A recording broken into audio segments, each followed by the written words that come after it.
Hello dear students, आज के इस लेक्चर में हम स्टार्ट करेंगे ऊप्स विद जावा का यूनिट 5 का one shot lecture spring framework. ठीक है, देखो आज के इस लेक्चर में आपका पूरा ये टॉपिक कंप्लीट होगा। स्प्रिंग फ्रेमवर्क में जितने भी आपके यहाँ पे टॉपिक्स दिए हैं सारे टॉपिक्स ये आपका कंप्लीट होने वाला है। पहली चीज़ मैं आपको बता दूँ, अगर अभी तक आपने चारों यूनिट का वन शॉट लेक्चर नहीं देखा है तो जाके चैनल पर आप देख सकते हो। प्लेलिस्ट को एक्सेस करके चारों यूनिट का कंप्लीट वन शॉट मैंने अपलोड किया है विद प्रोग्रामिंग, सारी चीज़ें इंपॉर्टेंट क्वेश्चन प्रोग्राम सब कुछ मैंने बता रखा है। जाके आप चारों यूनिट को देख करके अच्छे से तैयारी कर सकते हो। और फिलहाल इस लेक्चर के अंदर हम यूनिट 5 स्टार्ट करेंगे, स्प्रिंग फ्रेमवर्क देखेंगे। और यहाँ पे देखो मैं आपको एक इंपॉर्टेंट चीज़ें बताने वाला हूँ इस यूनिट को पढ़ने से पहले, क्योंकि अभी जो आप ये जो यूनिट पढ़ने जा रहे हो, ये यूनिट जो स्टार्ट करने जा रहे हो, ये जो यूनिट है आपका पूरा मतलब एडवांस टॉपिक, इसमें बहुत सारे एडवांस टॉपिक है। बिल्कुल भी आपको समझ में नहीं आएगा अगर आपने कोर जावा नहीं पढ़ा हुआ है। मतलब फिर भी देखो मैं आपको 100% एफर्ट लगा करके इतने ईजी वे में सारी चीज़ें समझा दूंगा कि आपको चीज़ें समझ में आएगी। ठीक है, और पहली चीज़ मैं आपको बताऊं, इस लेक्चर के अंदर हम पूरा यूनिट नहीं कवर करेंगे। ठीक है, इसमें हम स्प्रिंग फ्रेमवर्क में ये जितने टॉपिक्स दिए गए हैं स्प्रिंग फ्रेमवर्क ही खाली हम इसमें डिस्कस करने वाले हैं इस लेक्चर के अंदर। क्यों ऐसा, क्यों कंप्लीट यूनिट क्यों नहीं मैं करा रहा हूँ? देखो पहली चीज़, ये जो यूनिट है कंप्लीट आपका प्रैक्टिकल, आपका ये यूनिट है प्रैक्टिकल बेस्ड है। ठीक है, इसमें थ्योरी एकदम ना के बराबर है। जो भी थ्योरी आपका स्प्रिंग फ्रेमवर्क ये टॉपिक में है, इसमें बहुत सारे थ्योरी है। डिपेंडेंसी इंजेक्शन क्या है, इन्वर्जन ऑफ कंट्रोल क्या है, एओपी क्या है, ये सब तो मैं आपको 100% गारंटी के साथ बोल रहा हूँ आपको समझ में आएगा। लेकिन रही बात सेकंड अदर साइड की, जो स्प्रिंग बूट दिया गया है, ये टोटली मैं बात करूँ इसमें ऐसा एक भी टॉपिक ऐसा नहीं कि मैं आपको ओरली अगर आपको समझाऊंगा तो आपको समझ में आएगा, और इसका प्रैक्टिकल होता है। देखो ये पूरा जो यूनिट है ना, ये एडवांस जावा में आता है। ये पूरा यूनिट पूरा टॉपिक आपका एडवांस जावा के अंदर आता है। तो बिल्कुल अगर आपने जावा कोर जावा अच्छे से नहीं सीखा है, जैसे कि अभी सेमेस्टर एग्जाम के लिए आप पढ़ रहे हो, तो फिर हमें पूरा इसमें डीपली नहीं घुसना है कि मतलब पूरा अब हमें डीपली इसमें कोडिंग करके समझना है, क्योंकि इसमें हम कर भी सकते हैं। ठीक है, अलग अलग फ्रेमवर्क्स हम यूज़ करके इसमें इंप्लीमेंट कर सकते हैं, नेटबीन्स का यूज़ करके, तो वो सारी चीज़ें अलग बात है। कोई सा भी आईडी यूज़ करके आप इसमें कोडिंग कर सकते हैं, बट वो यहाँ पे नहीं है। हमें यहाँ पे इस सेमेस्टर एग्जाम के लिए तैयारी करनी है। और मैं आपको बता रहा हूँ कंप्लीट वन शॉट को देखना, यूनिट 5 का आपका 90% में सिलेबस बता रहा हूँ कंप्लीट हो जाएगा। 10% आपका ही स्प्रिंग बूट बचेगा, और इसमें से जो भी 7 मार्क्स में जो भी क्वेश्चन में भी अगर आएगा तो वो ऑप्शनल में निकल जाने वाला है, छूटेगा नहीं। तो इंपॉर्टेंट टॉपिक इस लेक्चर में भी डिस्कस करूंगा। डिपेंडेंसी इंजेक्शन जैसे बहुत इंपॉर्टेंट टॉपिक है। Inversion of control most important, aspect of programming बहुत मोस्ट इंपॉर्टेंट है। तो ओवरऑल जो भी यहाँ पे थ्योरेटिकली जो भी कंसेप्ट है ना, ये मैं आपको 100% गारंटी दे रहा हूँ, ये समझ में आएगा। बाकी प्रैक्टिकल भी चीज़ें मैं बता सकता था, बट लेक्चर काफ़ी लेंदी हो जाएगा, फिर बहुत सारी चीज़ें आपको बतानी पड़ेगी, एकदम जीरो से पूरा आपको बताना पड़ेगा। तो वो चीज़ पॉसिबल भी नहीं है और आपको समझ में भी नहीं आएगा। एट द लास्ट आप समझ नहीं पाओगे, सब कुछ कंफ्यूज कर जाओगे फिर। ठीक है, सो स्टार्ट करते हैं फिलहाल स्प्रिंग फ्रेमवर्क, जिसमें हम पहले मीनिंग देखेंगे स्प्रिंग का, फिर फ्रेमवर्क का, तो सब कुछ समझ में आएगा, ये मैं गारंटी दे रहा हूँ आपको। चलो स्टार्ट करते हैं। स्टार्ट करने से पहले छोटी सी रिक्वेस्ट है, फर्स्ट टाइम चैनल को देख रहे हो तो प्लीज़ सब्सक्राइब कर लो यार। बहुत मेहनत लगती है लेक्चर को क्रिएट करने में, कंटेंट को बनाने में, और जो भी हार्डेस्ट टॉपिक होते हैं वो मैं ईजी वे में सोचता हूँ कि आपको ईजी से ईजी लैंग्वेज में आपको समझा दूँ, कंसेप्ट बता दूँ, रटना ना पड़े कोई चीज़ें। इसके लिए प्लीज़ सब्सक्राइब करना न्यू विजिट किए हो, और लेक्चर को प्लीज़ एटलीस्ट एक दोस्त के साथ शेयर कर देना। नाउ स्टार्ट करते हैं, और सारे नोट्स आपको टेलीग्राम पे मिल जाएंगे, टेलीग्राम को आप ज्वाइन हो सकते हो। ये रहा आपका नोट्स। ठीक है, unit 5 spring framework and spring boot. हमें यहाँ पे क्या करना है, स्प्रिंग फ्रेमवर्क कंप्लीट करना है, यानी आधा आपका सिलेबस का टॉपिक यहाँ पे यूनिट 5 का कंप्लीट हो जाएगा। और चारों यूनिट मैंने 100% कवर किए हैं, वो तो जाके देखना ही देखना है आपको। देखो स्प्रिंग क्या होता है, व्हाट इज स्प्रिंग। पहली चीज़ तो स्प्रिंग हमें पता होना चाहिए कि स्प्रिंग क्या होता है। देखो मैं आपको एक एग्जांपल दूंगा, उसी एग्जांपल की तरफ से आपका ये पूरा जो यूनिट है स्प्रिंग फ्रेमवर्क का ये कंप्लीट हो जाएगा। जैसे यूनिट 4 में मैंने आपको कलेक्शन जब पढ़ाया था, तो देखो सपोज दैट अभी तक आप क्या कर रहे हो, आप एक नॉर्मल ऑब्जेक्ट ओरिएंटेड प्रोग्रामिंग में क्या कर रहे थे, अभी तक आप प्रोग्राम कर रहे थे, क्लास एंड ऑब्जेक्ट बना रहे थे। ठीक है, अब अच्छा ये बताओ, जैसे अगर आपको इंडस्ट्रियल एप्लीकेशन बनाना है, ठीक है, आपको इंटरप्राइज एप्लीकेशन बनाना है, स्टैंड अलोन एप्लीकेशन अगर आपको बनाना है, तो कैसे आप बनाओगे? क्या आप नॉर्मल जो भी प्रोग्रामिंग आप ऊप्स का यूज़ करके या फंक्शनल ओरिएंटेड जो भी प्रोग्रामिंग आप यूज़ करके उस अप्रोच का यूज़ करके आप इस तरीके से क्या कोई एप्लीकेशन सॉफ्टवेयर बना सकते हो? नहीं बना सकते हो। कुछ ना कुछ आपको वहाँ पे यूज़ करना पड़ेगा। तो जो यूज़ करना पड़ेगा वही है आपका फ्रेमवर्क। अब देखो इंडस्ट्री में, कहीं भी इंडस्ट्री में जाओगे तो वहाँ पे जो कोडिंग होती है, जो वहाँ पे आपको काम करना होता है, वो ना फ्रेमवर्क के बेसिस पे करना होता है। मीन्स कि वहाँ पे आपको इनबिल्ट सारी चीज़ें एज अ फ्रेमवर्क में मिलती हैं, जस्ट उसको आप यूज़ करो, और जो भी आपको प्रोजेक्ट जो भी एप्लीकेशन सॉफ्टवेयर बनाने हैं आप वो वो बना सकते हो। वहाँ पे आपको पूरा जीरो से सारी चीज़ें नहीं करनी होती। वहाँ पे आप क्लास एंड ऑब्जेक्ट थोड़ी ना बना के आप वहाँ पे सॉफ्टवेयर क्रिएट करोगे। हाँ, यूज़ आता है, सारा कुछ आपका कंसेप्ट यूज़ होता है, बट मैं जो बताने की कोशिश कर रहा हूँ वो आपको समझना है। देखो स्प्रिंग, अब मैं समझता हूँ, स्प्रिंग जो है आपका एक ओपन सोर्स जावा फ्रेमवर्क है। स्प्रिंग क्या है? ओपन सोर्स जावा फ्रेमवर्क है। So by using this we can create और develop standalone and enterprise application. Spring, ध्यान देना, स्प्रिंग क्या है? एक तरीके का जावा के अंदर एक फ्रेमवर्क होता है। और फ्रेमवर्क क्या होता है मैंने आपको अभी जस्ट बताया। आपको इंडस्ट्री में काम करना है, वहाँ पे कोई एक सॉफ्टवेयर बनाना है, इंटरप्राइज लेवल पे कोई एप्लीकेशन डिज़ाइन करना है, बनाना है, तो वहाँ पे आप नॉर्मली जैसे कोडिंग यहाँ पे कर रहे हो, ठीक है, वैसे नॉर्मल कोडिंग वहाँ पे नहीं होती। वहाँ पे आपको एक फ्रेमवर्क मिल जाता है, फ्रेमवर्क के बेसिस पे आप वहाँ पे फ्रेमवर्क को इंपोर्ट करके उस पे आप कोडिंग करते हो। मीन्स कि वहाँ पे आप फ्रेमवर्क का यूज़ करते हो। तो जो स्प्रिंग है, यानी spring is a type of Java framework, जिसमें कि आप स्प्रिंग का यूज़ करके बहुत सारे एप्लीकेशन सॉफ्टवेयर बना सकते हो। तो स्प्रिंग आपका एक ओपन सोर्स का मतलब ये हम कहीं से भी से सीख सकते हैं, फ्री टू यूज़ है, यानी कि ऐसे फ्री, इसका हम फ्रीली होकर के इंटरनेट से कहीं से भी हम सीख सकते हैं, लर्न कर सकते हैं, ये कहने का मतलब है। पहला लाइन क्लियर हो गया होगा। Spring is a open source Java framework. और फ्रेमवर्क क्या है मैंने बता दिया कि किसी चीज़ का कलेक्शन जो कि सारी चीज़ें आपको मिल जाती हैं यूज़ करने के लिए, ठीक है। तो ये फ्रेमवर्क हो गया। अब सो बाय यूजिंग दिस, इस स्प्रिंग का यूज़ करके हम क्या करते हैं? Stand alone and enterprise application बनाते हैं। मेन चीज़ होती है यहाँ पे स्टैंड अलोन एप्लीकेशन क्या होता है, अब ये हम समझ लेते हैं। देखो स्टैंड अलोन एप्लीकेशन का मतलब है लाइक वह एप्लीकेशन सॉफ्टवेयर जो मतलब कंप्यूटर पे रन करता है, लेकिन उसे कोई भी नेटवर्क कनेक्शन की रिक्वायरमेंट नहीं होती है। आपके लैपटॉप में, आपके कंप्यूटर सिस्टम में कैलकुलेटर एक एप्लीकेशन होता है, सॉफ्टवेयर होता है, नोटपैड होता है। क्या उसको रन करने के लिए कोई नेटवर्क की ज़रूरत होती है? नहीं होती है। तो that is a stand alone application, ठीक है।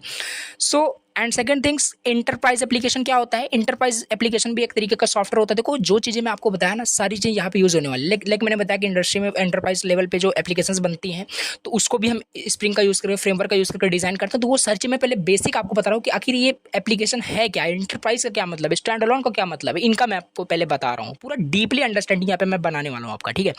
सो इंटरप्राइज एप्लीकेशन ये भी एक टाइप ऑफ सॉफ्टवेयर होता है जो लार्ज ऑर्गेनाइजेशन पे रन किया जाता है, मतलब बनाया जाता है। लाइक ऑनलाइन बैंकिंग सिस्टम हो गया, ईआरपी वगैरह हो गया, ठीक है। तो इस टाइप के जो सॉफ्टवेयर होते हैं, एप्लीकेशन सॉफ्टवेयर, वेब एप्लीकेशन जो होते हैं, ये भी आपके स्प्रिंग फ्रेमवर्क की हेल्प से क्रिएट होते हैं, इंटरप्राइज एप्लीकेशन बनाए जाते हैं।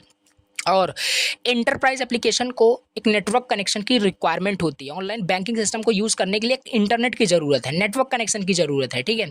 और जबकि स्टैंड अलोन में ऐसा कुछ भी नहीं था। वहाँ पे जैसे हमने आपको पहले बताया, कैलकुलेटर, नोटपैड, इसको रिक्वायरमेंट नहीं है इंटरनेट कनेक्शन की, तो मीन्स नेटवर्क कनेक्शन की। नाउ यहाँ पे लिखा है स्प्रिंग इनिशियली रिलीज। ये कुछ पॉइंट्स हैं जो कि स्प्रिंग के बारे में आपको याद रहनी चाहिए। स्प्रिंग जो है, स्प्रिंग का इनिशियली रिलीज डेट क्या था? 2003, यानी 2003 में इनिशियली ये रिलीज हुआ था। बट इसका फर्स्ट प्रोडक्शन जो रिलीज हुआ था वो 2004 में हुआ था। मतलब इसका जो फर्स्ट वर्जन था वो 2004 में रिलीज हुआ था। आपको याद रखना है स्प्रिंग के बारे में, ठीक है।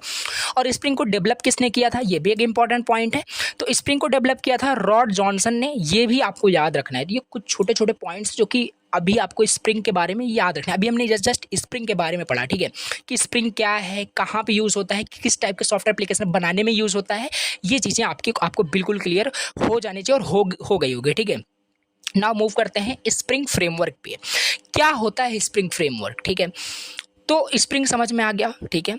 तो अब फ्रेमवर्क भी देखो, मैंने आपको बताया क्या है। देखो इसमें लिखा है spring framework is a part of spring. Spring framework जो होता है एक पार्ट ही होता है स्प्रिंग का, that provides a set of tools and features for creating Java application. तो फ्रेमवर्क का मतलब वही हो गया कि सेट ऑफ टूल्स आपको मिल जाता है, जिसकी हेल्प से क्या करते हो, बहुत सारे मतलब जावा एप्लीकेशन बनाते हो। और वही चीज़ मैंने आपको शुरुआत में बताया, इंडस्ट्री में जाओगे, काम करोगे, तो वहाँ पे आपको फ्रेमवर्क के बेसिस पे काम करना पड़ेगा, ठीक। बहुत सारे फ्रेमवर्क होते हैं, तो स्प्रिंग फ्रेमवर्क हो गया, तो बहुत सारे फ्रेमवर्क होते हैं, उस पर काम करने होते हैं फ्रेमवर्क का यूज़ करके। तो ये एक टूल्स होता है जो कि आपको प्रोवाइड करता है जावा एप्लीकेशन बनाने के लिए, डिफरेंट टूल्स आपको प्रोवाइड करता है। तो spring framework is a part of spring that provides a set of tools and features for creating Java application. Okay, so it simplifies many aspect of development by offering. देखो ये हमारे code को काफ़ी ज़्यादा simplify कर देता है। जब भी हम स्प्रिंग फ्रेमवर्क का यूज़ करते हैं तो हमारे मतलब कोड को काफ़ी सिंप्लीफाई करता है। काफ़ी सारी इसमें टर्मिनोलॉजी है जो यूज़ होने वाली है, वो चीज़ मैं आपको छोटे छोटे पहले पॉइंट्स में बताऊंगा, आगे इसको डिटेल्ड एक्सप्लेनेशन होने वाला है। तो पहली चीज़ ये आपका पहला यूज़ होता है, इसमें एस्पेक्ट आपका यूज़ होता है, that is dependency injection. What is dependency injection? Important है, मोस्ट इंपॉर्टेंट है, ठीक है। तो डिपेंडेंसी इंजेक्शन यहाँ पे शॉर्ट में समझते हैं, आगे सिलेबस में टॉपिक दिया है उसको डिटेल से समझेंगे, ठीक है। सो हेल्प, देखिए ये हेल्प करता है helps in managing how different parts of your application depend on each other instead of creating these dependencies manually. Spring handle this for you. कुल मिला के स्प्रिंग फ्रेमवर्क की हेल्प से क्या होता है कि जो भी कोड में आपकी डिपेंडेंसी होती है उन डिपेंडेंसी को ये हैंडल करता है आपका स्प्रिंग मैनुअली, ठीक है। आपको कुछ करने की ज़रूरत नहीं होती है, स्प्रिंग सारी चीज़ें वो आपका हैंडल करता है। होल्ड ऑन, अगर बिल्कुल आपको समझ में नहीं आया कि डिपेंडेंसी इंजेक्शन क्या होता है, थोड़ा सा वेट करो, आगे ये टॉपिक आएगा, ये 100% समझ में आएगा। तो जो बताया बस उतना आप याद रखो कि स्प्रिंग उसे हैंडल करेगा, क्या करेगा, कैसे, पूरा डायग्रामेटिकली उसे आगे हम समझने वाले हैं। दूसरा जो एस्पेक्ट इसमें यूज़ होता है, दूसरा जो कीज पॉइंट यूज़ होते हैं, that is aspect oriented programming, AOP, ठीक है।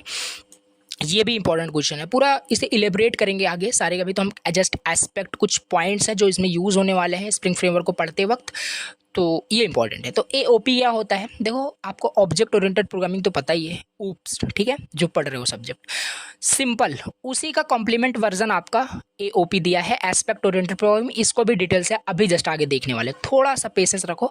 हेल्प्स, यहाँ पे लिखा है helps you manage cross cutting concern like logging और security in a way that is separate from the main business logic of your application. This keeps your code focused. देखो थोड़ा सा होल्ड रहना है आपको, ये भी आपको याद रखना है कि हाँ ये भी कुछ टर्म है, कुछ वर्ड्स हैं इसमें यूज़ हो रहे हैं स्प्रिंग फ्रेमवर्क में। पहला डिपेंडेंसी इंजेक्शन, ये मैं आपको आगे बताने वाला हूँ।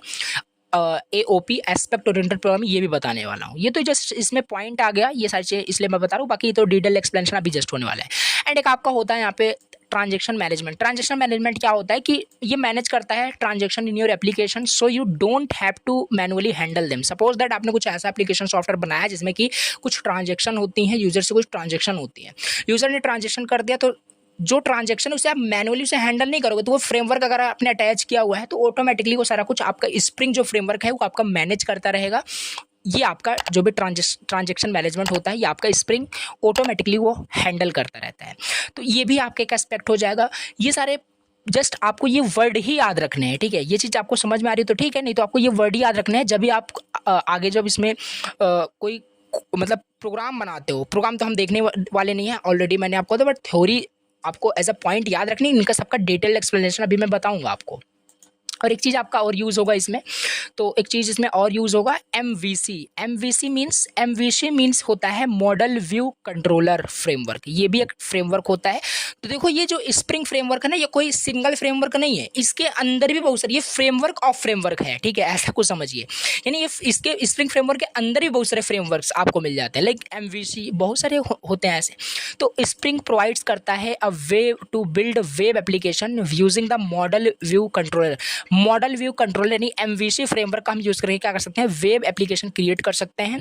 तो ये सारी चीज़ें यहाँ पे लिखी हुई हैं थ्योरी में। अब यहाँ पे हम थोड़ा सा देखते हैं advantages of spring framework. Spring framework क्या होता है ये अंडरस्टैंड कर लिया, स्प्रिंग क्या होता है उसका मेन पॉइंट्स अंडरस्टैंड कर लिया। अब इसका एडवांटेज देखते हैं, एडवांटेज क्या होता है, ठीक है। एडवांटेज इसका फीचर्स क्या होता है ये समझते हैं। तो अभी हम इसका एडवांटेज समझते हैं। देखो स्प्रिंग फ्रेमवर्क हमने समझ लिया है, स्प्रिंग फ्रेमवर्क के क्या एडवांटेजेस है। काफ़ी इजी यहाँ पे मैंने की पॉइंट्स लिखे हुए हैं जो कि आपको याद हो जाएंगे, ठीक है। अब स्प्रिंग फ्रेमवर्क के क्या क्या एडवांटेज, अगर आपसे फीचर्स भी पूछे जाए तो फीचर्स को ही एज अ एडवांटेज आपको राइट करना है। तो क्या क्या है, पहला ईज़ ऑफ डेवलपमेंट, मतलब स्प्रिंग फ्रेमवर्क का यूज़ करके पहले मैंने बताया कि काफ़ी सारी चीज़ें बहुत ज़्यादा इजी हो जाती हैं। आपको एक बड़ा सा कोई मतलब प्रोजेक्ट बनाना है या कुछ एप्लीकेशन सॉफ्टवेयर बनाना है जावा का यूज़ करके, तो डेफिनेटली यहाँ पे आप फ्रेमवर्क यूज़ करोगे, लाइक स्प्रिंग फ्रेमवर्क यूज़ करोगे तो डेवलपमेंट काफ़ी ज़्यादा यहाँ पे ईजी हो जाता है, काफ़ी ज़्यादा ईजी हो जाता है।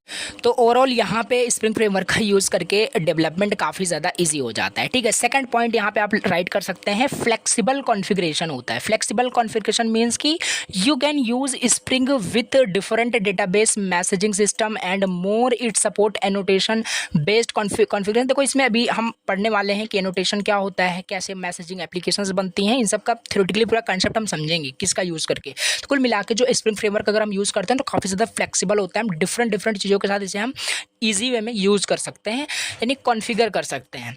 लाइक डेटाबेस हो सकता है, मैसेजिंग सिस्टम हो सकता है, अलग अलग जो भी एप्लीकेशन सॉफ्टवेयर है, हर एक सॉफ्टवेयर के साथ हम स्प्रिंग फ्रेमवर्क को कॉन्फ़िगर कर सकते हैं। फ्लेक्सिबल होता है, दूसरा पॉइंट इट मीन कहने का मतलब है। नाउ थर्ड यहाँ पे पॉइंट्स राइट डाउन कर सकते हैं सिक्योरिटी को लेकर के। देखो पॉइंट्स ही आपको लिखने हैं, इसके अंदर का लाइन टू लाइन अभी रटना नहीं है, जस्ट पॉइंट्स याद रखना है। और स्प्रिंग सिक्योरिटी प्रोवाइड करता है एक robust framework for implementing authentication and authorization. तो स्प्रिंग फ्रेमवर्क अभी जब हम क्या पढ़ेंगे, डिपेंडेंसी इंजेक्शन जब भी पढ़ेंगे ना, तो वहाँ पे आपको समझ में आएगा किस तरीके से ये सिक्योरिटी प्रोवाइड करता है। तो ये सारी चीज़ें हैं, कुल मिला के पॉइंट्स आपको याद रखना है कि सिक्योरिटी भी आपका एक यहाँ पे इसका एडवांटेज है स्प्रिंग फ्रेमवर्क का, क्योंकि इतना बड़ा फ्रेमवर्क है तो डेफिनेटली सिक्योरिटी भी होती होगी। तो ये सारी चीज़ें आपको याद रखनी है। ओपन सोर्स है, ये तो ऑलरेडी फर्स्ट लाइन में ही हमने फर्स्ट लाइन में इसको देखा था कि ये आपका spring is a open source Java framework होता है। तो मतलब कि इसका कहने का मतलब है कि ये फ्री टू यूज़ है and can be customize to meet specific project and requirements. ठीक है, ओपन सोर्स होता है ना।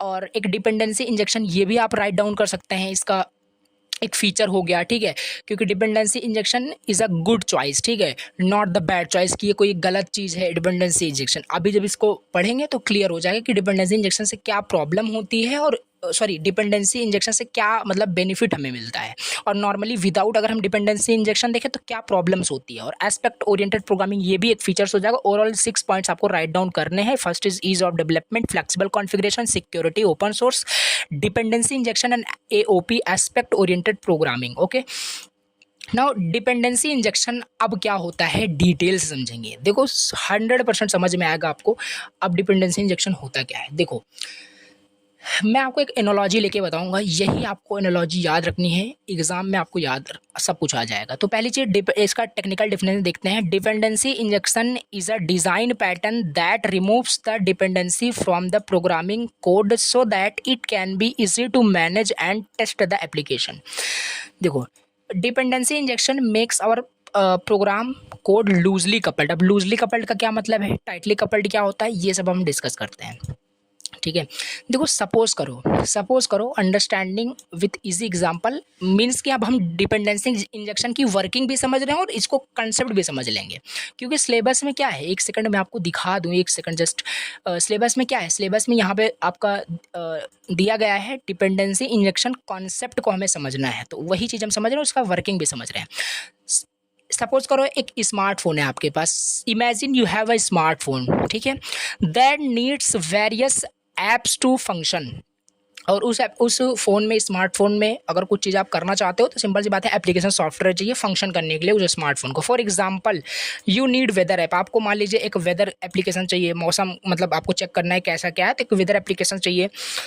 कुछ नेविगेशन आपको कहीं पर ट्रैवल करना है तो you need a maps application आपको चाहिए। तो कुल मिला के स्मार्टफोन को फंक्शन करने के लिए कुछ सॉफ्टवेयर, कुछ एप्लीकेशन की रिक्वायरमेंट तो होती है। सेकंड थिंग आप क्या करोगे फिर, ऐप इंस्टॉलेशन। ये क्या है, you do not build these apps yourself, instead you download and install them from an app store. The smartphone like your class, just you use these app like services that are provided to it. अच्छा ये अभी आप बताइए, जैसे अब smartphone को function करने के लिए जैसे कि अभी जैसे सपोज करिए कि मैप्स उस स्मार्टफोन में देखना है, तो मैप एप्लीकेशन की रिक्वायरमेंट होगी। तो क्या अभी वो स्मार्टफोन यानी स्मार्टफोन को अब खुद से मतलब कि सपोज दैट कि उसको यूज़ करने के लिए, मैप्स को देखने के लिए, यानी वो पूरा जीरो से स्क्रैच से क्या करेगा कि मैप का एक एप्लीकेशन सॉफ्टवेयर बनाएगा, मैप का क्या एक सॉफ्टवेयर एप्लीकेशन बनाएगा, देन उसे यूज़ करेगा, ऐसा नहीं है। क्यों, क्योंकि ऑलरेडी हमारे पास ऐप स्टोर में क्या है, वो सारे एप्लीकेशन सॉफ्टवेयर रहते हैं, जस्ट हमें उसे डाउनलोड करना और इंस्टॉल करना है और उसे हम यूज कर सकते हैं। ठीक, तो सपोज करो जो स्मार्टफोन आपका है ना, ये लाइक योर क्लास, ठीक है, क्लास एंड ऑब्जेक्ट हम समझेंगे। तो यहाँ कुल मिला के स्मार्टफोन को सपोज करो एक क्लास है, और जो भी सर्विसेज आप यूज़ कर रहे हो, यानी जो भी ऐप्स यूज़ कर रहे हो, वो लाइक अ सर्विस है जो आप यूज़ कर रहे हो, ठीक है, that are provided to it. और ये सारी चीज़ें आपका प्रोवाइड कर रहा है। अब ये कौन प्रोवाइड कर रहा है ये समझते हैं। तो इसमें स्मार्टफोन का रोल क्या है, देखो the smartphone does not need to know, smartphone को ये जानने की जरूरत नहीं है हाउ टू बिल्ड कॉन्फ़िगर, कि किस तरीके से एप्लीकेशन सॉफ्टवेयर बिल्ड किया गया है, कैसे कॉन्फ़िगर किया गया है। इट्स जस्ट नीड, बस उसे उस सॉफ्टवेयर की ज़रूरत है क्योंकि उसे मैप देखना है, ठीक है, स्मार्टफोन से मैप देखना है, तो उसे केवल सिंपल उसे यूज़ करना है। Just needs them to be available so it can use them, provided the app through the app store. और वो एप्लीकेशन कहाँ से प्रोवाइड किया जा रहा है? ऐप स्टोर से, प्ले स्टोर से, बहुत सारी चीज़ें होती है, कहीं से भी उसे प्रोवाइड किया जा रहा है किसी स्टोर से, ठीक है, ऐप स्टोर से, लाइक स्प्रिंग। और इस ऐप स्टोर को स्प्रिंग अज्यूम करो। देखो चीज़ें जो बता रहा हूँ उसे अज्यूम करते रहो। स्मार्टफोन मीन्स क्लास में बोल रहा हूँ, स्मार्टफोन को जो फंक्शन करने के लिए रिक्वायरमेंट है सर्विसेज की, that is like application, and जो भी एप्लीकेशन प्रोवाइड कर रहा है, जो भी app store is like a spring. तो अब इसे हमें कैसे रिलेट करें, इन सब जो भी एनालॉजी मैंने बताई स्मार्टफोन और ऐप्स और सर्विसेज का, इसको कैसे रिलेट करें डिपेंडेंसी इंजेक्शन का। तो सपोज करो यहाँ पे जो एप्लीकेशन है ना, ये लाइक अ सर्विसेज है, पहले ही बताया। In this example the apps you install are like services that your smartphone needs. Okay, the smartphone means your class does not create or manage these apps directly. आपका class यानी smartphone में मतलब use करने के लिए अब ऐसा नहीं है कि अब फिर से क्या करना पड़ेगा कि मैप्स की एप्लीकेशन बनानी पड़ेगी उसको यूज़ करने के लिए, ठीक है। अब ऐसा एक एग्जांपल और ले लो, जैसे मान लो आपके पास कार है, ठीक है, कार नाम की एक क्लास है। अब कार को फंक्शन करने के लिए, कार को रन करने के लिए, चलाने के लिए उसको फ्यूल की रिक्वायरमेंट है, फ्यूल है नहीं, तो वैसा नहीं है कि आप पहले फ्यूल पैदा करोगे, ठीक है, फ्यूल बनाओगे, जस्ट आपको फ्यूल टैंक पे जाना है एंड फ्यूल को फिल करा लेना है, ये चीज़ करोगे। तो ये मैं बताने की कोशिश कर रहा हूँ, स्मार्टफोन में मैप्स को यूज़ करने के लिए मैप्स का केवल उसे एप्लीकेशन चाहिए, तो उसे यूज़ करने के लिए ऐसा थोड़ी ना है कि वो मैप्स का एक सॉफ्टवेयर क्रिएट करेगा, एप्लीकेशन प्रोग्राम बनाएगा। तो ये चीज़ यहाँ पे है, बता रहा है कि डज नॉट क्रिएट और manage the app service directly, last में रिलेट हो जाएगा, समझते रहो अभी। और ऐप स्टोर जो है वो लाइक स्प्रिंग काम कर रहा है। These app store spring is a responsible for providing and managing these apps, you just select and install them and use. और ऐप स्टोर लाइक स्प्रिंग की तरह काम कर रहा है। जो स्प्रिंग क्या है, सर्विसेज को प्रोवाइड कर रहा है टू द क्लास को प्रोवाइड कर रहा है सर्विसेज, ठीक है, लाइक एप्लीकेशन प्रोवाइड कर रहा है। तो ये चीज़ है। अब सिंप्लीफाइड यूज़ देखो, सिंप्लीफाइड इसका यूज़ देखो क्या लिखा है, your smartphone does not have to handle, smartphone के ऊपर ये ओवरहेड की प्रॉब्लम नहीं है कि उसे स्क्रैच से क्या करना पड़ेगा, सॉफ्टवेयर बनाना पड़ेगा उसे यूज़ करने के लिए। और कार, जिसमें मैंने एक दूसरा एग्जाम्पल बताया था, अब कार को फंक्शन करने के लिए कार के ऊपर ये ओवरहेड की प्रॉब्लम नहीं है कि उसे फंक्शन करने के लिए फ्यूल फिर से बनाना पड़ेगा, क्योंकि फ्यूल ऑलरेडी बना हुआ है, जस्ट हमें उसे यूज़ करना आना चाहिए। फ्यूल टैंक पे जाओगे तभी तो फ्यूल मिलेगा। उसी तरीके से यहाँ पे your smartphone does not have to handle the complexity of the app development. तो ये ओवरहेड की प्रॉब्लम दूर हो गई इस डिपेंडेंसी इंजेक्शन की वजह से, ठीक है। अब हम रिलेट करते हैं, देखो, तो इसे अब हम समझते हैं, इसका एडवांटेज भी अभी हम देख लेंगे। तो यहाँ पे लिखा है कि सॉफ्टवेयर के टर्म में अगर हम इसको देखें, अगर विदाउट डिपेंडेंसी इंजेक्शन, देखिए अगर डिपेंडेंसी इंजेक्शन नहीं होता तो क्या होता है, if your class smartphone, like class smartphone जो है नीडेड टू क्रिएट, अगर डिपेंडेंसी इंजेक्शन नहीं होता तो क्या करना होता है, स्मार्टफोन क्लास को क्रिएट करना होता है, एप्लीकेशन सॉफ्टवेयर, और मैनेज करना होता है अलग अलग सर्विसेज को, अलग अलग जो भी वहाँ पे एप्लीकेशन सॉफ्टवेयर है by itself. The class would be complex, इस तरीके से क्लास क्या है, कॉम्प्लेक्स हो जाता है और हार्डर टू मेंटेन हो जाता, ठीक है। लेकिन विथ डिपेंडेंसी इंजेक्शन क्या किया हमने, अपने ओवरहेड की प्रॉब्लम स्प्रिंग के ऊपर फेंक दी कि अब हमें स्प्रिंग ला के देगा जो कुछ भी करना होगा। Like Spring app store manages and provides these services to your class, making the class simpler and easier to work with, ठीक है। तो डिपेंडेंसी इंजेक्शन से ये बेनिफिट है कि जो भी देखिए, अब इसके थोड़ा सा दूसरा एग्जांपल समझते हैं, कुछ रिलेट हुआ होगा क्या चीज़ है, और उसका एडवांटेज यहाँ पे एक लाइन में देख लो। लेस कॉम्प्लेक्सिटी कम हो गई, फ्लेक्सिबिलिटी मतलब you can easily update, easier maintenance यहाँ पे हो रहा है। अब एक एग्जांपल समझते हैं, इससे तो 100% क्लियर हो जाएगा, अगर ऊपर वाले एनालॉजी से नहीं समझ में आया, इससे बिल्कुल होना चाहिए, ठीक है। चलिए देखिए, सिंपल यहाँ पे एक दूसरा एग्जांपल हमने राइट डाउन किया है। यहाँ पे क्या किया गया, क्लास बनाई गई है, एक क्लास बनाई गई है, क्लास का नाम ह्यूमन है, और इसके अंदर काफ़ी सारे फील्ड्स हैं, नेम, एड्रेस, स्ट्रिंग करके फील्ड्स है, फैमिली, एक आपका फैमिली एंड जॉब का एक क्या है, ऑब्जेक्ट यहाँ पे बनाया गया है, ठीक है। एक यहाँ पे ये ऑब्जेक्ट क्रिएट हुआ है और एक अनदर यहाँ पे फैमिली है और जॉब है। अब कहने का क्या मतलब है, देखो जो ये ह्यूमन क्लास है, जो यहाँ पे ये ह्यूमन क्लास है, इस ह्यूमन क्लास को फंक्शन करने के लिए, सपोज करना अभी, ठीक है, जो बताया ऊपर वाला स्मार्टफोन, लाइक कार, उसी तरीके से। अब इस ह्यूमन क्लास को फंक्शन करने के लिए ये ह्यूमन क्लास डिपेंड किस पे कर रहा है? ये ह्यूमन क्लास डिपेंड कर रहा है फैमिली और जॉब के ऑब्जेक्ट पे, मतलब फैमिली और जॉब के क्लास पे डिपेंड कर रहा है। अगर ह्यूमन क्लास को सही से फंक्शन करना है तो ये कंपलसरी होना चाहिए कि फैमिली क्लास पहले सही से फंक्शन कर रही हो। क्यों? क्योंकि ह्यूमन को मान लो मान लेते हैं कि जैसे, या क्योंकि ये ह्यूमन क्लास क्या है, ह्यूमन क्लास ये डिपेंड कर रहा है फैमिली क्लास के ऊपर, जॉब क्लास के ऊपर, ठीक है। तो सिंपल सी बात है, अगर फैमिली क्लास में कुछ एरर आता है, फैमिली क्लास में कुछ एरर आता है तो सिंपल आपका पूरा ह्यूमन क्लास डिस्टर्ब हो जा रहा है, क्योंकि डिपेंड कर रहा है, यहाँ पे डिपेंडेंसी हो रही है। रिलेट करो।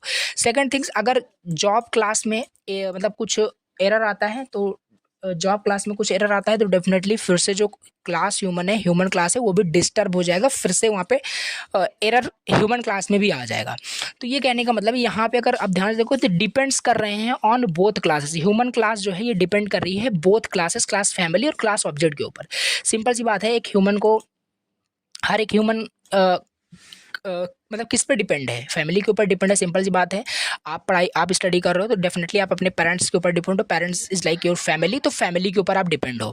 और एक एम्प्लॉयर है, मतलब employer is always a human. तो सिंपल सी बात है, एम्प्लॉयर अपने जॉब पे डिपेंड है। तो ये डिपेंडेंसी देखो किस तरीके से हो रही है। तो सिंपल सी बात है, अगर उसके जॉब अच्छे से नहीं होगी, जॉब में कुछ एरर आएगा तो वो ह्यूमन डिस्टर्ब हो जाएगा कि नहीं? सिंपल हो जाएगा। अगर सिंपल सी बात है, जैसे आप स्टडी कर रहे हो, ठीक है, अगर आपकी फैमिली डिस्टर्ब हो जाती है तो सिंपल सी बात है फिर आपकी स्टडी भी इफिशिएंट नहीं हो पाएगी। रिलेट करना काफ़ी हद तक यहाँ पे मैंने रिलेट करके आप रियल वर्ड में बता डाला, ठीक है। तो ये चीज़ है, डिपेंडेंसी समझ में आ रही होगी, ठीक है, कि क्लास फैमिली डिस्टर्ब हुई तो ह्यूमन को होना ही है, और जॉब हुई तो होना ही है, क्योंकि डिपेंड कर रहा है, डिपेंडेंसी है on the both classes. Okay, now थोड़ा सा और इलेबोरेट करते हैं। हमने शुरुआत में आपने देखा होगा कि जब भी डिपेंडेंसी इंजेक्शन, मैंने आपको बताया था, यहाँ पे एक चीज़ बताया था कि dependency injection makes our program code loosely coupled. Dependency injection की हेल्प से हमारा जो प्रोग्राम कोड होता है काफ़ी लूजली कपल्ड बनता है, टाइटली कपल्ड नहीं बनता। टाइटली कपल्ड एक डिसएडवांटेज होता है, तो वो चीज़ नहीं है। डिपेंडेंसी इंजेक्शन हमारे कोड को लूजली कपल्ड बनाता है। आप समझते हैं लूजली और टाइटली कपल्ड का मतलब क्या होता है? डिपेंडेंसी इंजेक्शन हम समझ रहे हैं, काफ़ी भारी कंसेप्ट आपका है, बट समझ में आपको आ जाएगा। तो एक ह्यूमन क्लास था आपका सिंपल, और ये सारे फील्ड्स थे, वही सेम चीज़ है आपका, कुछ भी नया नहीं है।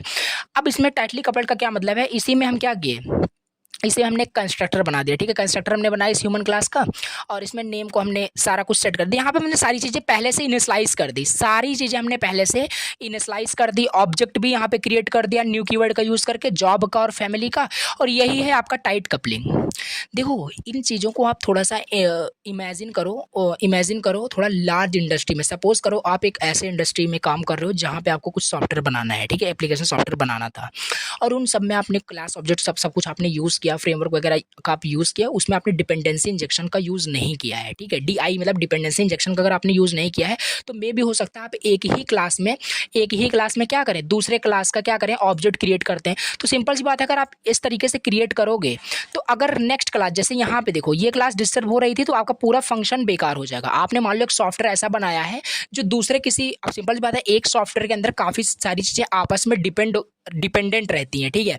तो अगर एक पार्ट ऑफ द प्रोग्राम आपका क्या होता है, डिस्टर्ब होता है, तो एक में ही सारी चीज़ें आपने बना रखी है, ऑब्जेक्ट क्रिएट कर रखा है, सब कुछ आपने कर रखा है, आपका पूरा प्रोग्राम क्रैश हो जाएगा। तो this is the use of dependency injection की किस तरीके से अब इसको हम सॉल्व करेंगे। तो हम इस तरीके से नहीं करेंगे, ठीक है। ये होती है टाइट कपलिंग, जो कि एक ही जगह आपने सारी चीज़ें यहाँ पे कर दी। एक क्लास ह्यूमन था, मान लो ये आपका मेन एक क्लास था, एक प्रोजेक्ट आप बना रहे हो, इसी के अंदर आपने सारी चीज़ें इनिशियलाइज कर दिया, ऐसा कुछ समझिए। तो ये प्रॉब्लम क्रिएट करेगा। तो ये टाइट कपलिंग होती है। अब लूज कपलिंग क्या होती है, और जो जैसे मैंने बताया डिपेंडेंसी इंजेक्शन जो होता है वो लूज कपलिंग को सपोर्ट करता है। तो कभी भी एक इंपॉर्टेंट पॉइंट हिंदी में मैंने राइट किया है, कभी भी डिपेंडेंसी इंजेक्शन के फ्रेमवर्क में न्यू कीवर्ड का यूज़ करके हम ऑब्जेक्ट को नहीं बनाते। अगर हम इस तरीके से करते हैं मीन्स हम डिपेंडेंसी इंजेक्शन यूज़ कर ही नहीं रहे, क्योंकि ये टाइट कपलिंग हो रही है ना। जैसे हम यहाँ पे अगर हम ऑब्जेक्ट तुरंत ही उसी में क्रिएट कर दे रहे हैं तो वो टाइट कपलिंग हो जाती है, लूज कपलिंग नहीं होती है। तो अब हम थोड़ा सा इसे और देखते हैं। तो कहने का क्या मतलब है, अगर एरर आता है फैमिली क्लास में देन ऑटोमेटिकली एरर आपका ह्यूमन क्लास में आएगा। This is the concept of dependency injection. किस तरीके से सारी चीज़ें ये डिपेंड कर रही हैं, ठीक है, किस तरीके से सारी चीज़ें डिपेंड कर रही हैं। देखो डिपेंडेंसी का मतलब आपको समझ में आ गया होगा, ठीक है। तो अब हम करते क्या हैं इसमें, अब हम करते क्या हैं, अब इसके बाद इसके आगे अब देखो साथ ही साथ आपको ये चीज़ याद रखनी है। इसी के आगे जस्ट आपको समझ लेना है इन्वर्जन ऑफ कंट्रोल का, क्योंकि अभी तक हमने ये तो डिपेंडेंसी इंजेक्शन समझा, ठीक है। अब हम देखिए, अब ये देखो टाइट कपलिंग हो रही है, जबकि ये टाइट कपलिंग क्या है, डिपेंडेंसी इंजेक्शन का पार्ट नहीं, क्योंकि मैंने आपको पहले बताया लूजली कपलिंग होनी चाहिए। तो अब हम देखो इसका सोल्यूशन क्या है, इसका सोल्यूशन इन्वर्जन ऑफ कंट्रोल है, इसका सोल्यूशन डिपेंडेंसी इंजेक्शन, मतलब जो भी टाइट कपलिंग की जो प्रॉब्लम है उसको लूज कपलिंग करने के लिए हम इन्वर्जन ऑफ कंट्रोल यूज करते हैं। डिपेंडेंसी इंजेक्शन के अंदर ही आपका आता है इन्वर्जन ऑफ कंट्रोल आपका यूज होता है। इन्वर्जन ऑफ कंट्रोल क्या है, इन्वर्जन देखो इसी के साथ समझते हैं, जो भी प्रीवियस बताया सब कुछ आप अभी याद रखो। Inversion of control IOC in Spring is a design principle, एक डिजाइन प्रिंसिपल है where the control of object, जहां पे जो ऑब्जेक्ट का कंट्रोल होता है लाइक क्रिएशन मैनेजमेंट का, वो शिफ्ट कर दिया जाता है to the application code to the Spring framework. देखो बहुत ही मतलब इजी हो गया।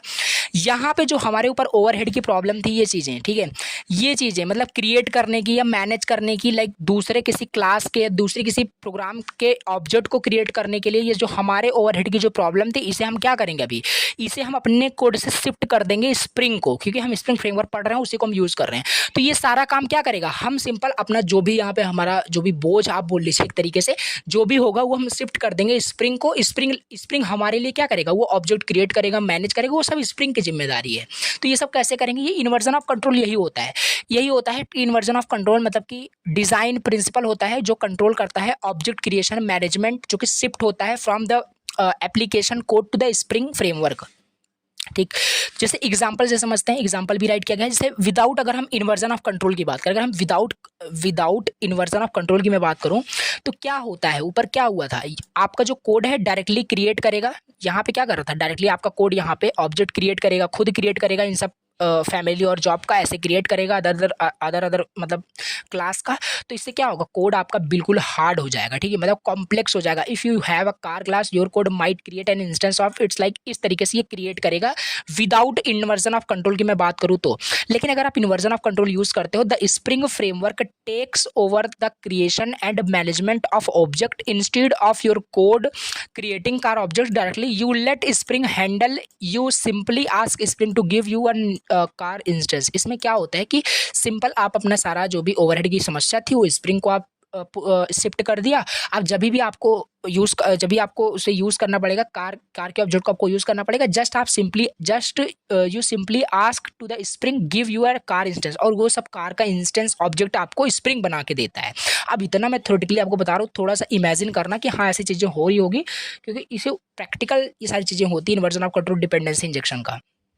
तो ये चीज़ है। अब जैसे इसे और अगर इमेजिन करना हो और विजुलाइज करना हो तो और इसे विजुलाइज करते हैं, ठीक है। देखो डिपेंडेंसी इंजेक्शन और इन्वर्जन ऑफ कंट्रोल का इसका कंसेप्ट समझो, इजी वर्ड में आप खुद भी राइट कर सकते हो बहुत सारी चीज़ अगर आपको समझ में आ जाता है तो अब एक एग्जांपल हमने और ले लिया। देखो स्मार्टफोन से अगर समझ में आता है तो उसका डायग्राम करके दें तो समझ में बिल्कुल आ गया होगा, मैं जानता हूँ, ठीक है, आपको समझ में आ गया होगा। तो सिंपल, बाकी नहीं आया तो प्लीज़ प्रीवियस करके देखो, नहीं ये वाला एग्जांपल आप बिल्कुल अच्छे समझ में आएगा। देखो सपोज करो ये आपके पेरेंट्स हैं, यहाँ पे कोई उनके दो चाइल्ड्स हैं, लाइक इनका नेम है आशीष, इनका नेम है दुर्गेश, ठीक है। ये चीज़ है और ये आपके पेरेंट्स हैं, ठीक। अब सिंपल क्या हुआ कि आशीष ने अपने पेरेंट्स से मीन्स कि अपने फादर से बोला कि मुझे कुछ पैसे चाहिए, ठीक है, मुझे कुछ पैसे चाहिए, उसको कुछ काम है, स्टडी से रिलेटेड कुछ काम है, कुछ भी हो सकता है, ठीक है। और दुर्गेश ने यहाँ पे कुछ फूड मांगा, अपने मदर से, अपनी मम्मी से कुछ खाना मांगा, ठीक है, उसको भूख लगा, उसने खाना मांगा। तो सिंपल देखो कि अभी इसका सिचुएशन समझो क्या है। तो पेरेंट्स देखिए, पेरेंट्स से इन दो चाइल्ड्स ने मतलब क्या किया, कुछ ना कुछ डिज़ायर किया कि उनको चाहिए, ठीक है। अब यहाँ पे क्या है, यहाँ पे ये जो पेरेंट्स है, ठीक है, मतलब ये पेरेंट्स ऐसा भी बोल सकते हैं, इनके पेरेंट्स ऐसे भी बोल सकते हैं आशीष को, दुर्गेश को कि जाओ, मैं मतलब कि वो उनको मतलब ना तो पैसे ही देंगे ना उनको वो खाना ही देंगे, वो बोलेंगे जाओ तुम अपना खुद अर्निंग करो, खुद पैसे कमाओ और खुद अपने ऊपर खर्च करो, मैं तुम्हारे पीछे एक भी पैसा भी नहीं देने वाला, ऐसे मतलब suppose that just an example, ठीक है। तो ऐसा बोल दिए, मीन्स कि यहाँ से इनको बोल दिया गया कि जाओ आप अपना खुद अर्निंग करो, खुद उसे यूज़ करो, और इसे दुर्गेश को भी बोल दिया गया। तो इस तरीके से कुछ केसेस है, ठीक है। तो ये सारी चीज़ें क्या हैं, तो ये आपका ये जो आशीष हैं, जो दुर्गेश हैं, ये किस पे डिपेंड कर रहे हैं? अपने पेरेंट्स के ऊपर, ठीक है। ये अपने पेरेंट्स के ऊपर डिपेंड कर रहे हैं, ठीक। और एक ऐसा भी केस हो सकता है लाइक ये पेरेंट्स जो है लाइक स्प्रिंग की तरह है, स्प्रिंग की तरह है। और अब क्या होगा, जैसे आशीष ने इनसे पैसा मांगा था और दुर्गेश ने इनसे फूड मांगा था, तो क्या होगा, तो ये पेरेंट्स ऐसे भी कर सकते हैं लाइक स्प्रिंग ऐसे भी बोल सकते हैं कि तुमको जो भी रिक्वायरमेंट हो, मैं तुम्हारी पूरी जिम्मेदारी मैं ले रहा हूँ, सिंपल तुम्हें जो भी चाहिए आप तुमको मुझे आके बोलना है, मैं तुम्हें ला के दे दूंगा। दिस इज लाइक स्प्रिंग ये काम कर रहे हैं, ठीक है। तो यही है आपका सिंपल थोड़ा इन्वर्जन ऑफ कंट्रोल, यानी इन दोनों की जो भी क्रिएशन या मैनेजमेंट आप समझ सकते हैं, जो भी इनकी रिक्वायरमेंट थी इसको शिफ्ट कर दिया गया किस पे, पेरेंट के ऊपर। अब इन्हें कुछ भी चाहिए, पैसे चाहिए, खाना चाहिए, कुछ भी चाहिए, वो डायरेक्ट जाएंगे पेरेंट्स से बोलेंगे, पेरेंट्स उनके वाकई में लाके उनको दे देंगे। तो ये स्प्रिंग का यही कंसेप्ट होता है, पेरेंट्स को जस्ट आप स्प्रिंग की तरह इमेजिन करके चलो, ठीक। तो यही होता है इन्वर्जन ऑफ कंट्रोल का, यही मतलब होता है। और अगर आप इसे इन्वर्जन ऑफ कंट्रोल यहाँ पे अप्लाई ना करें तो ये स्प्रिंग की तरह काम नहीं करेंगे, और फिर ये बोलेंगे, मतलब आशीष गए इनसे पैसे, पेरेंट्स से पैसे मांगे, तो इनको बोल दिया गया, रिप्लाई में आया कि जाओ खुद पैसे कमाओ और खुद मतलब खर्च करो, ठीक है। और सेम दुर्गेश के साथ भी ऐसा हुआ, तो ये आपका डिपेंडेंसी इंजेक्शन हो जाएगा। लेकिन इन्वर्जन ऑफ कंट्रोल लाइक ये स्प्रिंग की तरह काम करेंगे, तो वो स्प्रिंग ला के सारी चीज़ें देगा। तो जैसे यहाँ पे ही हो रहा था, यहाँ पे ही मैंने आपको बताया कि वो स्प्रिंग क्रिएट करेगा ऑब्जेक्ट हर एक क्लास का जो भी होगा। तो ये चीज़ आपको थोड़ा बहुत याद रखना है। अब यहाँ पे हमने क्या देखा, like in previous human class we have created the object of family and job. हमने प्रीवियस एग्जांपल में ह्यूमन क्लास में हमने क्या किया था, ऑब्जेक्ट क्रिएट किया था। यहाँ पे ऑब्जेक्ट क्रिएट किया था फैमिली का, और जॉब का हमने क्या किया, ऑब्जेक्ट क्रिएट किया था। Okay, now these are manage और क्रिएटेड बाय स्प्रिंग। अब ये सारी चीज़ें हमें क्रिएट करने की जरूरत नहीं है, इसे हमने क्या किया, शिफ्ट कर दिया। कहाँ पे, स्प्रिंग को शिफ्ट कर दिया। अब ये सारी चीज़ें कौन करेगा, स्प्रिंग करेगा, और स्प्रिंग कंट्रोल करेगा सारे ऑब्जेक्ट्स को। So this is known as IOC, यानी कि इन्वर्जन ऑफ कंट्रोल यही होता है कि हमने जो शिफ्ट कर दिया creation and management of the object, वो हमने शिफ्ट कर दिया किसके ऊपर, स्प्रिंग के ऊपर। अब स्प्रिंग फ्रेमवर्क हमारे लिए वो करके देगा, ठीक है। तो ये चीज़ें बिल्कुल मैं आपको प्रैक्टिकल बताता हूँ तो बहुत अच्छे समझ में आता है, रियली बिलीव दैट। तो बिल्कुल यहाँ पे लेकिन पॉसिबल नहीं है, तो वो चीज़ें हैं यहाँ पे आपको समझना है फिर भी कि किस तरीके से मैं बताने की कोशिश कर रहा हूँ। सारी चीज़ें आपको इमेजिन करनी कि हाँ ऐसी चीज़ें हो रही हैं, और बाकी इजी लैंग्वेज में सारी चीज़ें मैंने लिखा हूँ तो आपको समझ में आ रहा होगा, ठीक है। अब यहाँ पे हम अपना अगला टॉपिक देखते हैं जो कि है AOP, ठीक है। एस्पेक्ट ओरिएंटेड प्रोग्रामिंग क्या होता है, AOP एस्पेक्ट ओरिएंटेड प्रोग्रामिंग। चलिए अभी इसे डिटेल समझते हैं, तो ये भी आपको 100% समझ में आ जाएगा इजी लैंग्वेज में, कोई दिक्कत नहीं है। तो ऑब्जेक्ट ओरिएंटेड प्रोग्रामिंग आपको पता है, ठीक। तो एस्पेक्ट ओरिएंटेड प्रोग्रामिंग क्या होता है, in Spring is a way to add extra behaviour to your code without changing the core logic. Think of its adding a special feature of your application that works behind the scene, ठीक है। कहने का क्या मतलब है, आपने एक code लिखा हुआ है, ठीक है। आपने एक लॉजिक लिखा हुआ है जो कि लॉजिक आपका पेमेंट सर्विस को लेकर के है, ठीक है। और उस लॉजिक के हेल्प से कोई भी यूज़र पेमेंट कर पा रहा है इजी वे में। लेकिन आप चाहते हो कि उस लॉजिक में आप एक एडिशनल बिहेवियर ऐड ऑन करना चाहते हो, एक एडिशनल लॉजिक ऐड ऑन करना चाहते हो कि कोई भी पर्सन पेमेंट करने से पहले चेक किया जाएगा कि वो ऑथेंटिक पर्सन है या नहीं। तो आप कैसे कर पाओगे, ये पॉसिबल कैसे है। तो कोई भी कोड वो बीच में इंसर्ट करना, मान लो आपका कोड है, अभी इसका एग्जांपल यहाँ पे चलिए देख लेते हैं। जैसे यहाँ पे है, जैसे आपने कुछ यहाँ पे पेमेंट सर्विस करके एक बनाया हुआ है, कुछ कोड यहाँ पे इमेजिन करो आपने बनाया हुआ है, और ये आपका क्या है, पेमेंट करके कुछ मेथड है, यहाँ पे वो पेमेंट कर सकता है, बहुत सारा कोड लिखा होगा। तो यहाँ पे क्या होगा कि AOP यानी एस्पेक्ट ओरिएंटेड प्रोग्रामिंग की हेल्प से हम क्या कर सकते हैं, इस तरीके से कुछ प्रोग्रामिंग कर पाएंगे जो हम सोच रहे हैं। ये ऑब्जेक्ट ओरिएंटेड प्रोग्रामिंग की हेल्प से हम नहीं कर सकते। लाइक हम चाहते हैं कि अब आप बोलोगे कि यहाँ पे हम एक मेथड लिख दें या इसके नीचे हम मेथड लिख सकते हैं, तो बिल्कुल कर सकते हैं, लेकिन ये एस्पेक्ट ओरिएंटेड प्रोग्रामिंग फिर होने वाली। लाइक अब हम चाहते हैं कि कोई भी पर्सन पेमेंट जब करे तो पेमेंट करने से पहले उसे चेक किया जाएगा कि वो ऑथेंटिक पर्सन है कि नहीं। यानी इस पर्टिकुलर प्रोग्राम में मैं क्या कर रहा हूँ, कुछ एडिशनल बिहेवियर मैं ऐड कर रहा हूँ, हूँ, एडिशनल फीचर मैं ऐड करना चाह रहा हूँ इस मेक पेमेंट के पहले, तो यहाँ पे हम कोड राइट करेंगे अपना। इस टाइप से जो भी हम यहाँ पे कोडिंग कर रहे हैं इसे ही बोलते हैं एस्पेक्ट ओरिएंटेड प्रोग्रामिंग, यानी हम अपना एस्पेक्ट के बेसिस पे कुछ कोडिंग कर रहे हैं। इसमें कुछ टर्मिनोलॉजी है बताऊंगा अभी, तो ये सारी चीज़ें लिखी हैं, यानी कि इसके बिफोर में हमें कुछ इंसर्ट करना है, want to check authentic person or not, ये हम यहाँ पे कुछ एडिशनल फीचर ऐड ऑन करना चाहते हैं इस कोड के अंदर, जो कि ऑलरेडी कोड लिखा है, इसमें हमें इंसर्ट करना है बीच में, लास्ट में, शुरुआत में। तो अकॉर्डिंग टू आवर यूज़ ये सारी चीज़ें हम कर सकते हैं, और ये जो चीज़ हम करेंगे इसी को हम बोलते हैं एस्पेक्ट ओरिएंटेड प्रोग्रामिंग। और यहाँ पे वही इजी लैंग्वेज में लिखा है कि एस्पेक्ट ओरिएंटेड प्रोग्रामिंग का मतलब है कि ऐड करना extra behaviour to your code without changing the core logic. आपको अपना कोर लॉजिक चेंज करने की ज़रूरत नहीं है, ठीक है। It's like adding a special features to your application that works behind the scene. और यहाँ पे और भी सारी लिखी हैं कि aspect oriented programming is a programming paradigm that aims to increase the modularity by allowing cross cutting concern. Cross cutting concern means कि यही है कि हम अपने प्रोग्राम के कोड को कैसे हम कट कर रहे हैं, यानी कि हमें अपने डिज़ायर्ड बेसिस पे, मतलब हमें जो भी जहाँ पे भी कोड को इंसर्ट करना होगा, जो भी एडिशनल फीचर ऐड करना होगा वो हम कर पा रहे हैं। और इसे हम क्या बोल रहे हैं, इसे हम बोल रहे हैं क्रॉस कटिंग कंसर्न भी हम इसे बोल सकते हैं। क्रॉस कटिंग कंसर्न इसे हम बोलते हैं एस्पेक्ट ओरिएंटेड प्रोग्रामिंग को हम क्रॉस कटिंग कंसर्न भी हम बोल सकते हैं। प्रोसेस ऑफ अप्लाइंग सर्विसेज और एक्सटर्नल सर्विसेज, मान लो हमें कुछ सर्विसेज, यहाँ पे वही अलग अलग वर्ड में लिखा हुआ है एस्पेक्ट ऑफ प्रोग्रामिंग क्या है, एस्पेक्ट ओरिएंटेड प्रोग्रामिंग क्या है। लाइक सर्विसेज कुछ ऐड करना है, एक्सटर्नल कुछ हमें मॉड्यूल्स ऐड करने हैं, कुछ कोड लिखना है एक्स्ट्रा, जैसे कि ऑथेंटिकेशन चेक करने का या लॉगिन करने का, सिक्योरिटी से रिलेटेड। तो वो सारी चीज़ें हम क्या कर सकते हैं, मॉडिफाई कर सकते हैं बिना अपने कोड को मॉडिफाई किए हुए, मतलब अपने बिना कोड को मॉडिफाई किए हुए उसमें वो सारी चीज़ें ऐड ऑन कर सकते हैं। ये कैसे कर पाएंगे, with the help of aspect oriented programming. तो ये चीज़ है। अब सिंपल, अब ऐसा मैं नहीं बोल रहा हूँ कि लाइक ये हमारा कोड है, इस कोड में ही हम मॉडिफाई कर रहे हैं, ठीक है। कोड में मॉडिफाई नहीं कर रहे, कोड के अंदर कुछ एडिशनल बिहेवियर, कुछ फीचर हम ऐड कर रहे हैं। तो ऑब्जेक्ट ओरिएंटेड प्रोग्रामिंग आपने पढ़ा है, उसका जस्ट कॉम्प्लीमेंट होता है aspect oriented programming by providing another way of thinking about program structure, ठीक। तो ये चीज़ें हैं, ये चीज़ आपको याद रखना है। अब इंपॉर्टेंट टर्मिनोलॉजी इसमें क्या क्या यूज़ होती है, इंपॉर्टेंट टर्मिनोलॉजी क्या क्या है। पहला एस्पेक्ट क्या होता है, जॉइन पॉइंट, एडवाइस और पॉइंट कट क्या होता है, ये समझ लेते हैं। तो ये सब बिल्कुल आपका सब प्रोग्राम में जब प्रोग्राम क्रिएट करोगे तो ये सारी चीज़ें आपको यूज़ होगी। बाकी अभी के लिए आप बस आपको थ्योरी समझ के रखना है एग्जाम पॉइंट ऑफ व्यू से। एस्पेक्ट का मतलब क्या होता है, एस्पेक्ट ओरिएंटेड प्रोग्रामिंग है तो एक एस्पेक्ट करके बहुत ज़्यादा टर्मिनोलॉजी यूज़ होता है जब भी आप कोडिंग करोगे। तो एस्पेक्ट मतलब है कि think of an aspect as a special feature, मतलब उस एस्पेक्ट के बारे में वह बिहेवियर, वह फीचर जो आप ऐड करना चाहते हो आप अपने एप्लीकेशन या अपने कोड के अंदर, उसी को हम एस्पेक्ट बोलते हैं।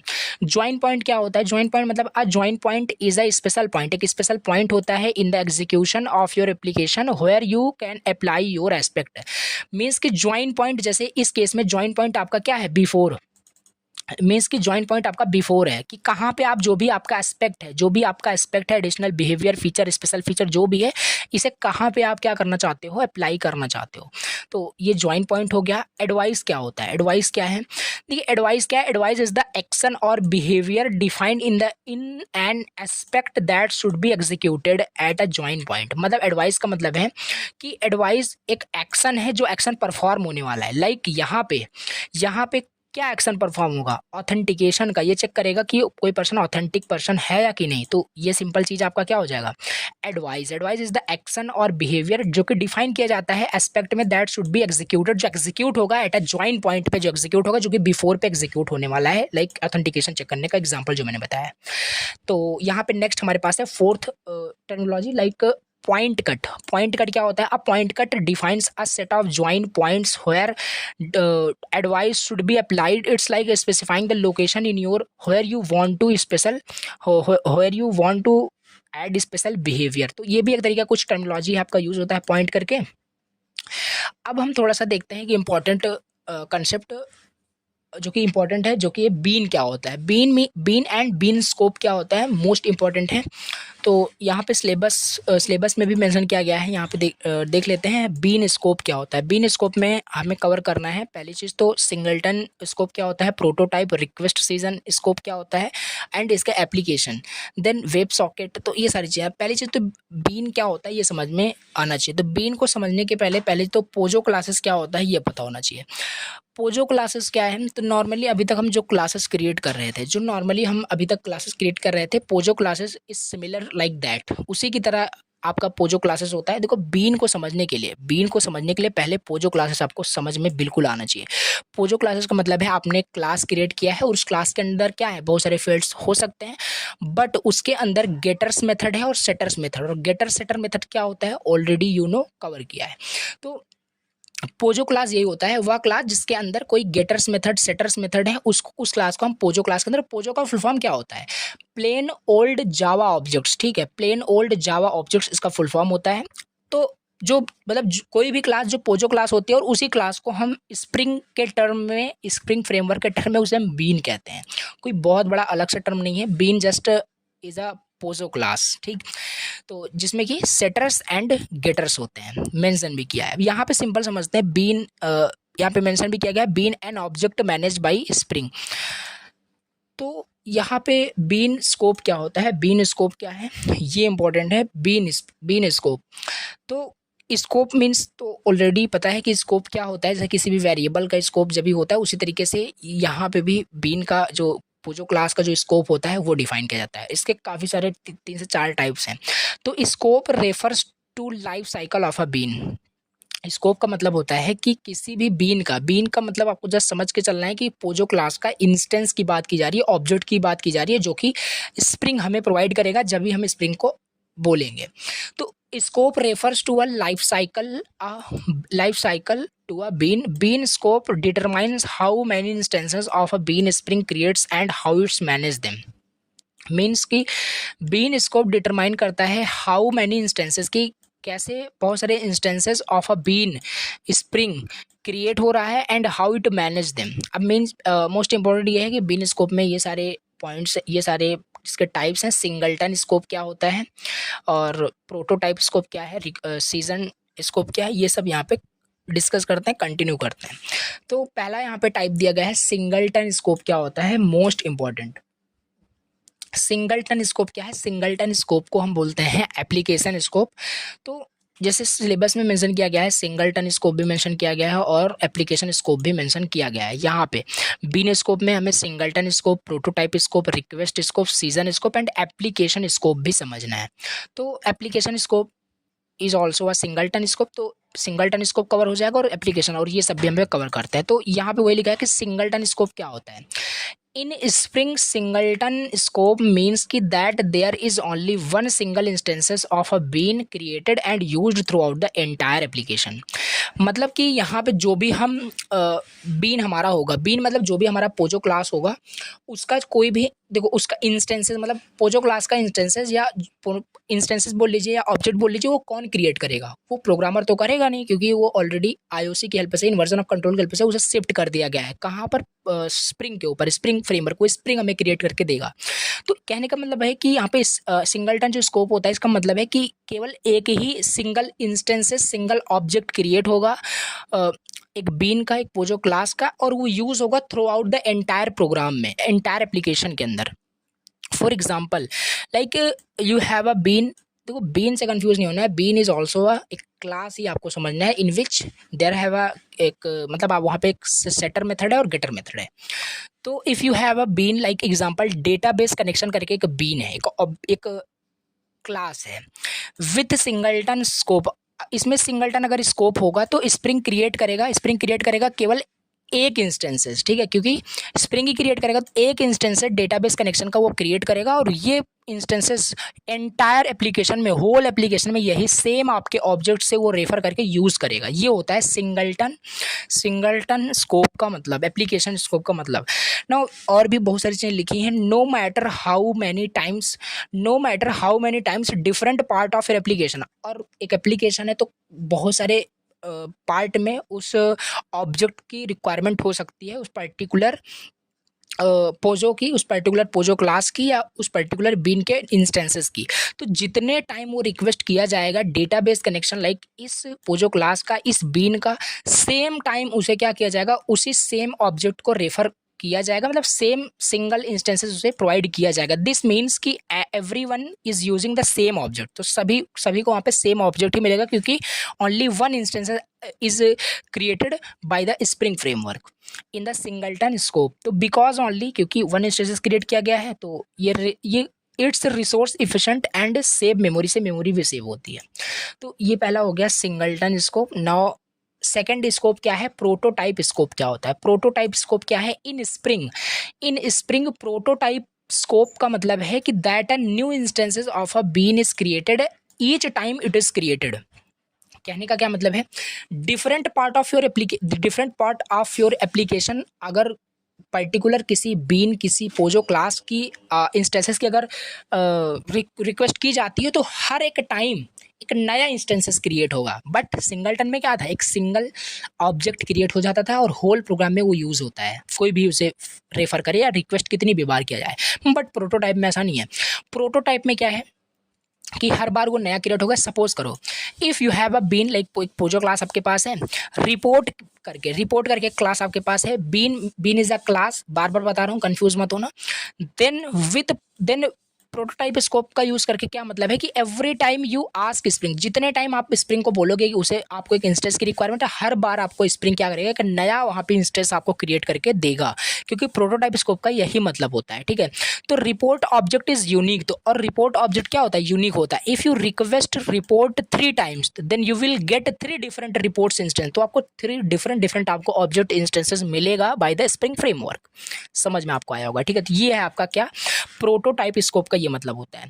सो दिस इज यूजफुल, और यूजफुल भी होता है for the beans, for the POJOs class that should not share state और data between different part of your application. For example, इसका यूजफुल क्या है, एडवांटेज क्या है, if you are creating a report for a user, आप एक user के लिए क्या कर रहे हो कि रिपोर्ट मान लो क्रिएट कर रहे हो, and each user needs their own distinct report, you did use prototype scope. तो सिंपल बात है, हर एक यूज़र का एक अलग अलग फिर इंस्टेंस क्रिएट होना ही चाहिए, क्योंकि सेम क्रिएट हो जाएगा तो हर एक यूज़र का रिपोर्ट एक वहाँ पे मेसअप हो जाएगा। लेकिन हम क्या कर रहे हैं, हर अलग अलग यूज़र का एक रिपोर्ट तैयार कर रहे हैं, तो प्रोटोटाइप स्कोप इसमें यूज़फुल तो है ही, क्योंकि हर बार वो अलग अलग यूज़र के लिए इंस्टेंस क्रिएट करके देगा, तो इस तरीके से वो यूज़ होगा। ठीक है, तो ये हो गया हमारे पास प्रोटोटाइप स्कोप, हमने देख लिया। नाउ थर्ड यहाँ पे स्कोप है रिक्वेस्ट स्कोप। क्या होता है, देखो रिक्वेस्ट स्कोप हो गया, सीजन स्कोप हो गया, ये सारे जो स्कोप होते हैं ये वेब एप्लीकेशन में यूज़ होते हैं। ठीक है, और ये जो हमने ऊपर पढ़ा प्रोटोटाइप और सिंगलटन, की वेब एप्लीकेशन में यूज़ नहीं होते। ठीक है, अब ये वेब एप्लीकेशन लाइक HTTP में आपका ये यूज़ होगा, कैसे देखते हैं। तो रिक्वेस्ट स्कोप क्या है, इन स्प्रिंग रिक्वेस्ट स्कोप का मतलब है that a new instances of a bean, किसी भी मतलब बीन का क्लास का मीन्स यू अंडरस्टैंड कि created for each HTTP request in a web application, मतलब जितने रिक्वेस्ट आएंगे HTTP से, जितने भी रिक्वेस्ट आएंगे for in a web application में, हर बार वो आपका यहाँ पे भी क्रिएट करेगा, एक न्यू इंस्टेंसेस क्रिएट करेगा of a bean. For example let's see, you have a bean, like user profile करके आपके पास एक क्लास है, समझ लीजिए पोजो क्लास है, बीन है।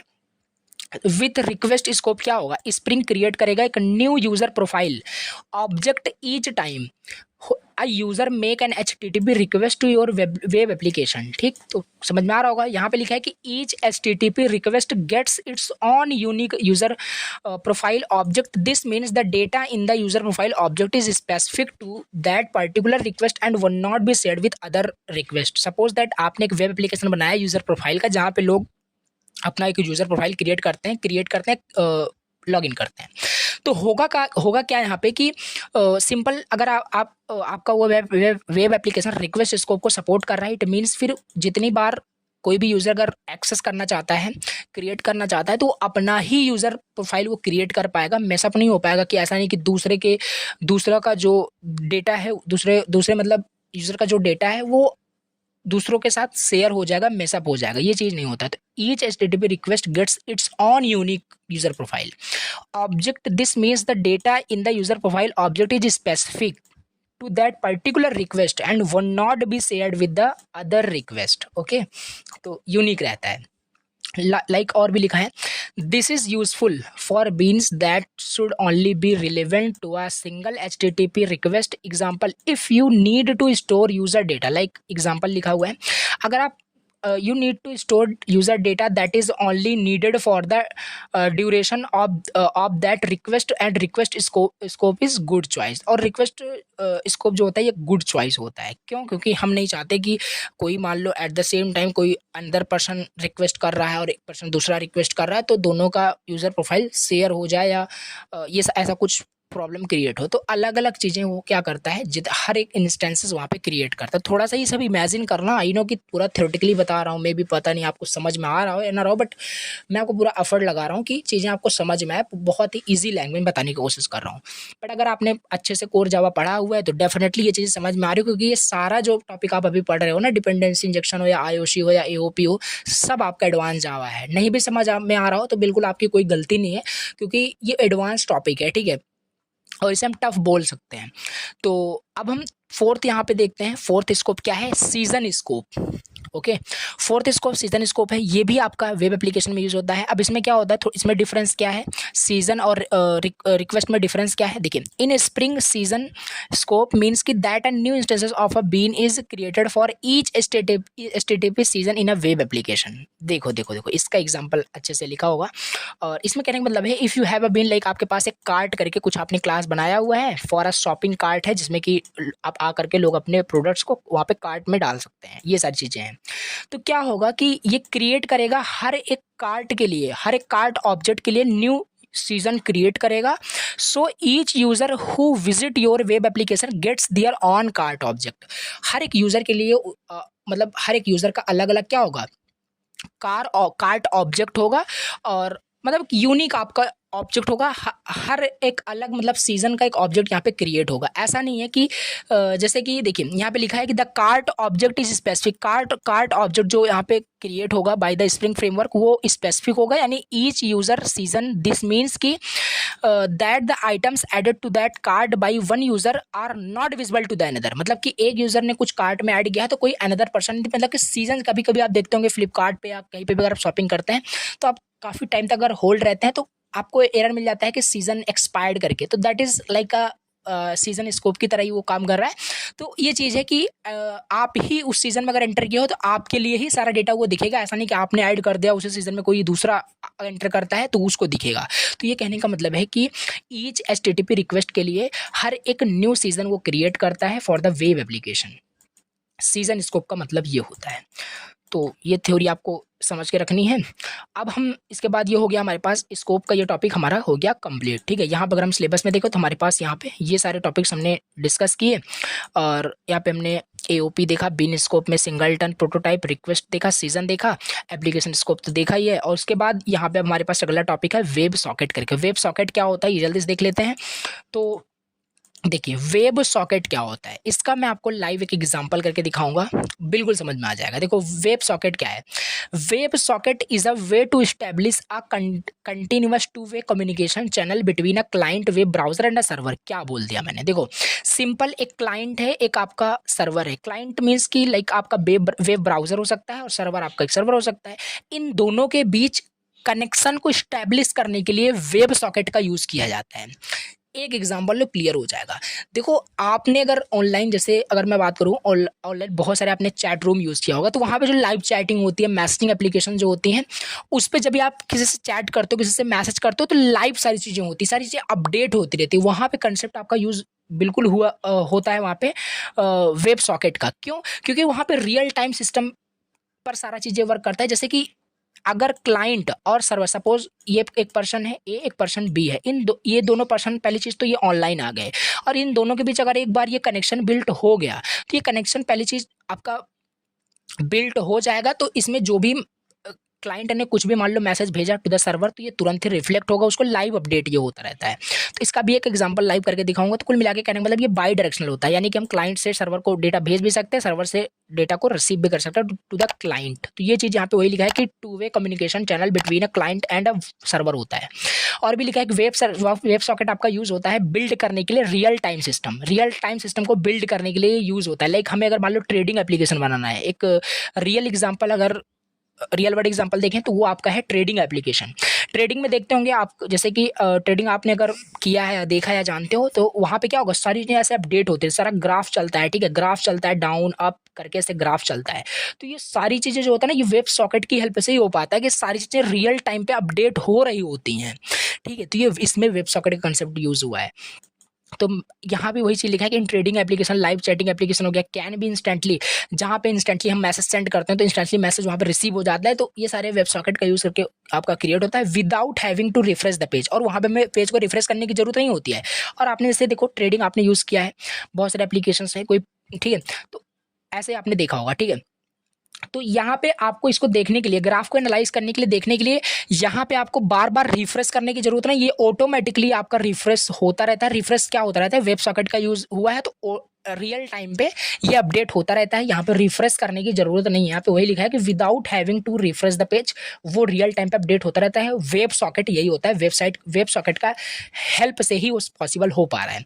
द परसिस्टेंट कनेक्शन, मतलब दो, मान लीजिए क्लाइंट और सर्वर के बीच में अगर एक परसिस्टेंट कनेक्शन को बिल्ड करना है, बनाना है, तो हम तब भी वेब सॉकेट का यूज करते हैं। Helps in reducing the overhead of the repeatedly opening and closing connection. तो ये चीज हमारी ओवरहेड की प्रॉब्लम दूर होती है। कैसे, कहने का क्या मतलब है, सपोज दैट अगर यहाँ पे वेब सॉकेट का यूज ना हो तो ट्रेडिंग काफी, मतलब इसमें बेस्ट एग्जाम्पल बैठ रहा है, क्योंकि ये काफी रियल टाइम पे काम करता है, ग्राफ ऊपर नीचे होता रहता है, ठीक है, इस तरीके से।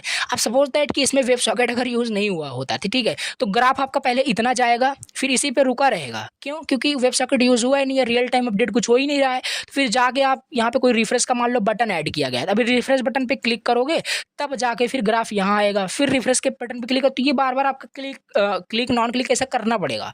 तो ओपनिंग क्लोजिंग बार बार आपको कनेक्शन को करना पड़ेगा, तो इस तरीके से ये प्रॉब्लम आपकी आएगी। तो with the help of web socket problem दूर हो गई है। लिखा भी हूँ, रियल एग्जांपल आपको अगर देखना है तो जाओ barons.com पे।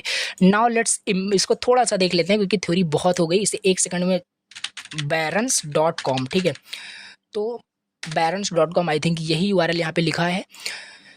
तो barons.com यहाँ पे है। अभी इंटरनेट इश्यूज भी यहाँ पे हैं, बाकी इसको चलिए मैं आपको बिल्कुल प्रैक्टिकल करके दिखाने वाला हूँ वेब सॉकेट का। यहाँ पे थोड़ा सा चलिए देखते हैं यहाँ पे वेब सॉकेट का थोड़ा सा इम्प्लीमेंट करके कि वाकई में यहाँ पे होता है कि नहीं। तो यहाँ पे जैसे देखिए कि ऐसे आपका किसी वेबसाइट को ओपन कर सकते हैं जहाँ पे वेबसाइट आपका वेब सॉकेट आपका यूज हो रहा हो। लाइक ट्रेडिंग भी आप ओपन करके देखो तो वहाँ पे मार्केट आपका अप डाउन होता रहता है। जैसे कि यहाँ पे अगर मैं देख पा रहा हूँ तो ये यहाँ पे कुछ रियल टाइम अपडेट हो रहा है, ठीक है। तो यहाँ पे आप देख सकते हैं यहाँ पे कुछ ये रियल टाइम पे भी कुछ अपडेट हो रहा होगा। तो हम कैसे इसे देखेंगे, चेक करेंगे। तो इंस्पेक्ट टूल को आपको ओपन कर लेना है, सिंपल। इंस्पेक्ट टूल को जैसे ही आप ओपन करोगे तो यहाँ पे मैं बताता हूँ कहाँ पे जाना है आपको चेक करने के लिए। आपको यहाँ पे जाना है, नेटवर्क पे जाना है, ठीक है, नेटवर्क पे जाना है। नेटवर्क पे जाने के बाद आपको क्या करना है, यहाँ पे एक वेब सॉकेट का एक ऑप्शन मिलेगा, ठीक है। तो यहाँ पे देखिए अब यहाँ पे आपको कुछ मेन्यू मिल जाएंगे। यहाँ पे आपको आना है वेब सॉकेट WS करके। जैसे WS पे हमने क्लिक कर दिया, ठीक है, हमने कर दिया WS पे क्लिक, वेब सॉकेट। अब देखो यहाँ पे जितने सारे वेब सॉकेट यूज होंगे सारे यहाँ पे आ जाएंगे। देखिए देखो यहाँ पे कितनी सारी चीजें लाइव अपने आप चल रही है, यहाँ पे मैं कुछ कर नहीं रहा हूँ, ठीक है। तो एक सेकंड कट हो गया, ठीक है।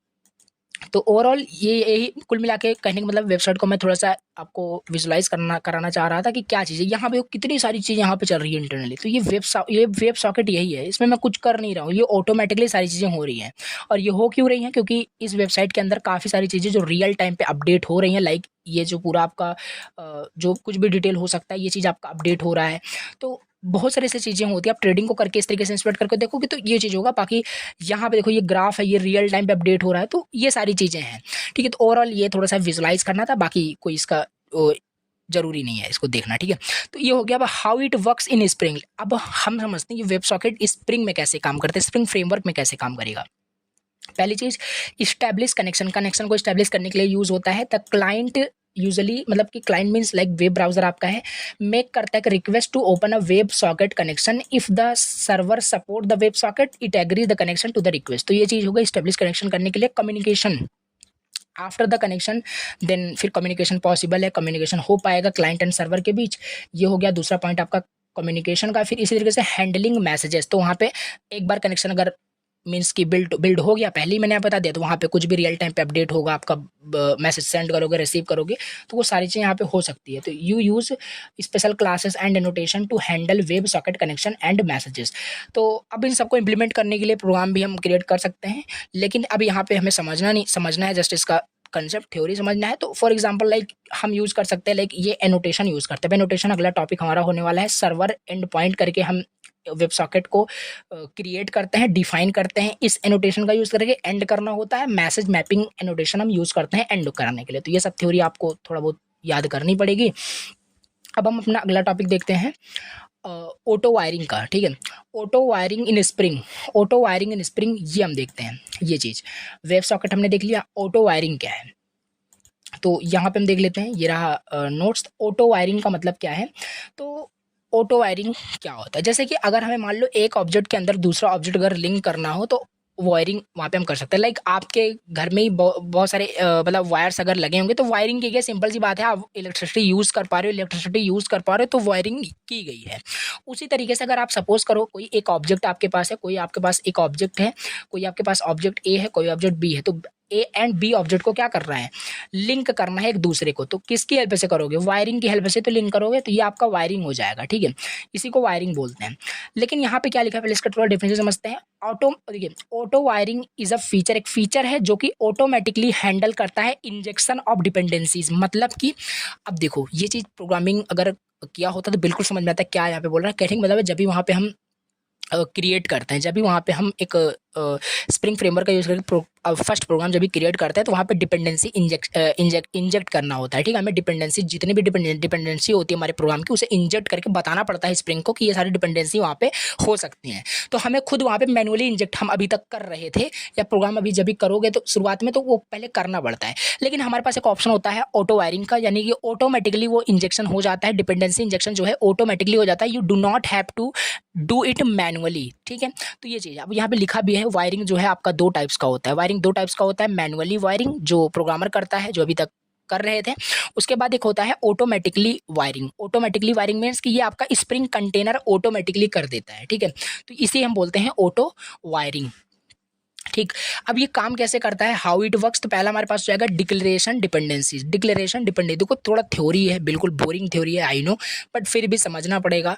ठीक है, ना समझने से अच्छा है कि आपको कुछ टॉपिक्स तो आपको समझ ही लेना है। ठीक है, तो ये चीज़ है कि हाउ इट वर्क्स में डिक्लेयर डिपेंडेंसी। पहला आपका कैसे काम करता है कि डिपेंडेंसी को आपको डिक्लेयर करना पड़ेगा। ऑटो वायरिंग करने के लिए जैसे मैंने आपको बताया ना कि स्प्रिंग को बताना पड़ेगा क्या क्या डिपेंडेंसी है, एक बार बता दोगे तो ऑटोमेटिक वो आपका इंजेक्ट करता रहेगा। तो in your bean classes you declare what offer beans you need, this is typically done using annotation auto add. आपको ये एनोटेशन यूज़ करना पड़ेगा ऑटो वायरिंग करने के लिए, ये एनोटेशन यूज़ होता है। तो ये तो थ्योरी की बात हो गई, बार बार यहाँ पे मैं बता रहा हूँ। अब ऑटोमेटिक इंजेक्शन कैसे होगा, और देखिए यहाँ पे है Spring looks for the appropriate bean to satisfy the dependency and automatically injects it when creating the bean. Example लिखा हुआ है यहाँ पे, suppose you have a user service, suppose you have a user service bean that depends on a user repository bean with the auto wiring you can simplify add the auto add annotation and user repository। देखो कहने का क्या मतलब है, auto wiring मैंने आपको समझा दिया क्या है, डेफिनेशन अगर आती है डेफिनेशन एटलीस्ट लिखना, डायग्राम बनाना, फिर हाउ कैसे काम करता है। पहले तो इंडिपेंडेंसी को डिक्लेयर करना पड़ेगा, ऑटोमेटिक इंजेक्शन फिर आपका करेगा वो spring framework automatically, spring container आपका ऑटोमेटिकली करेगा इंजेक्ट जो भी डिपेंडेंसीज होगी।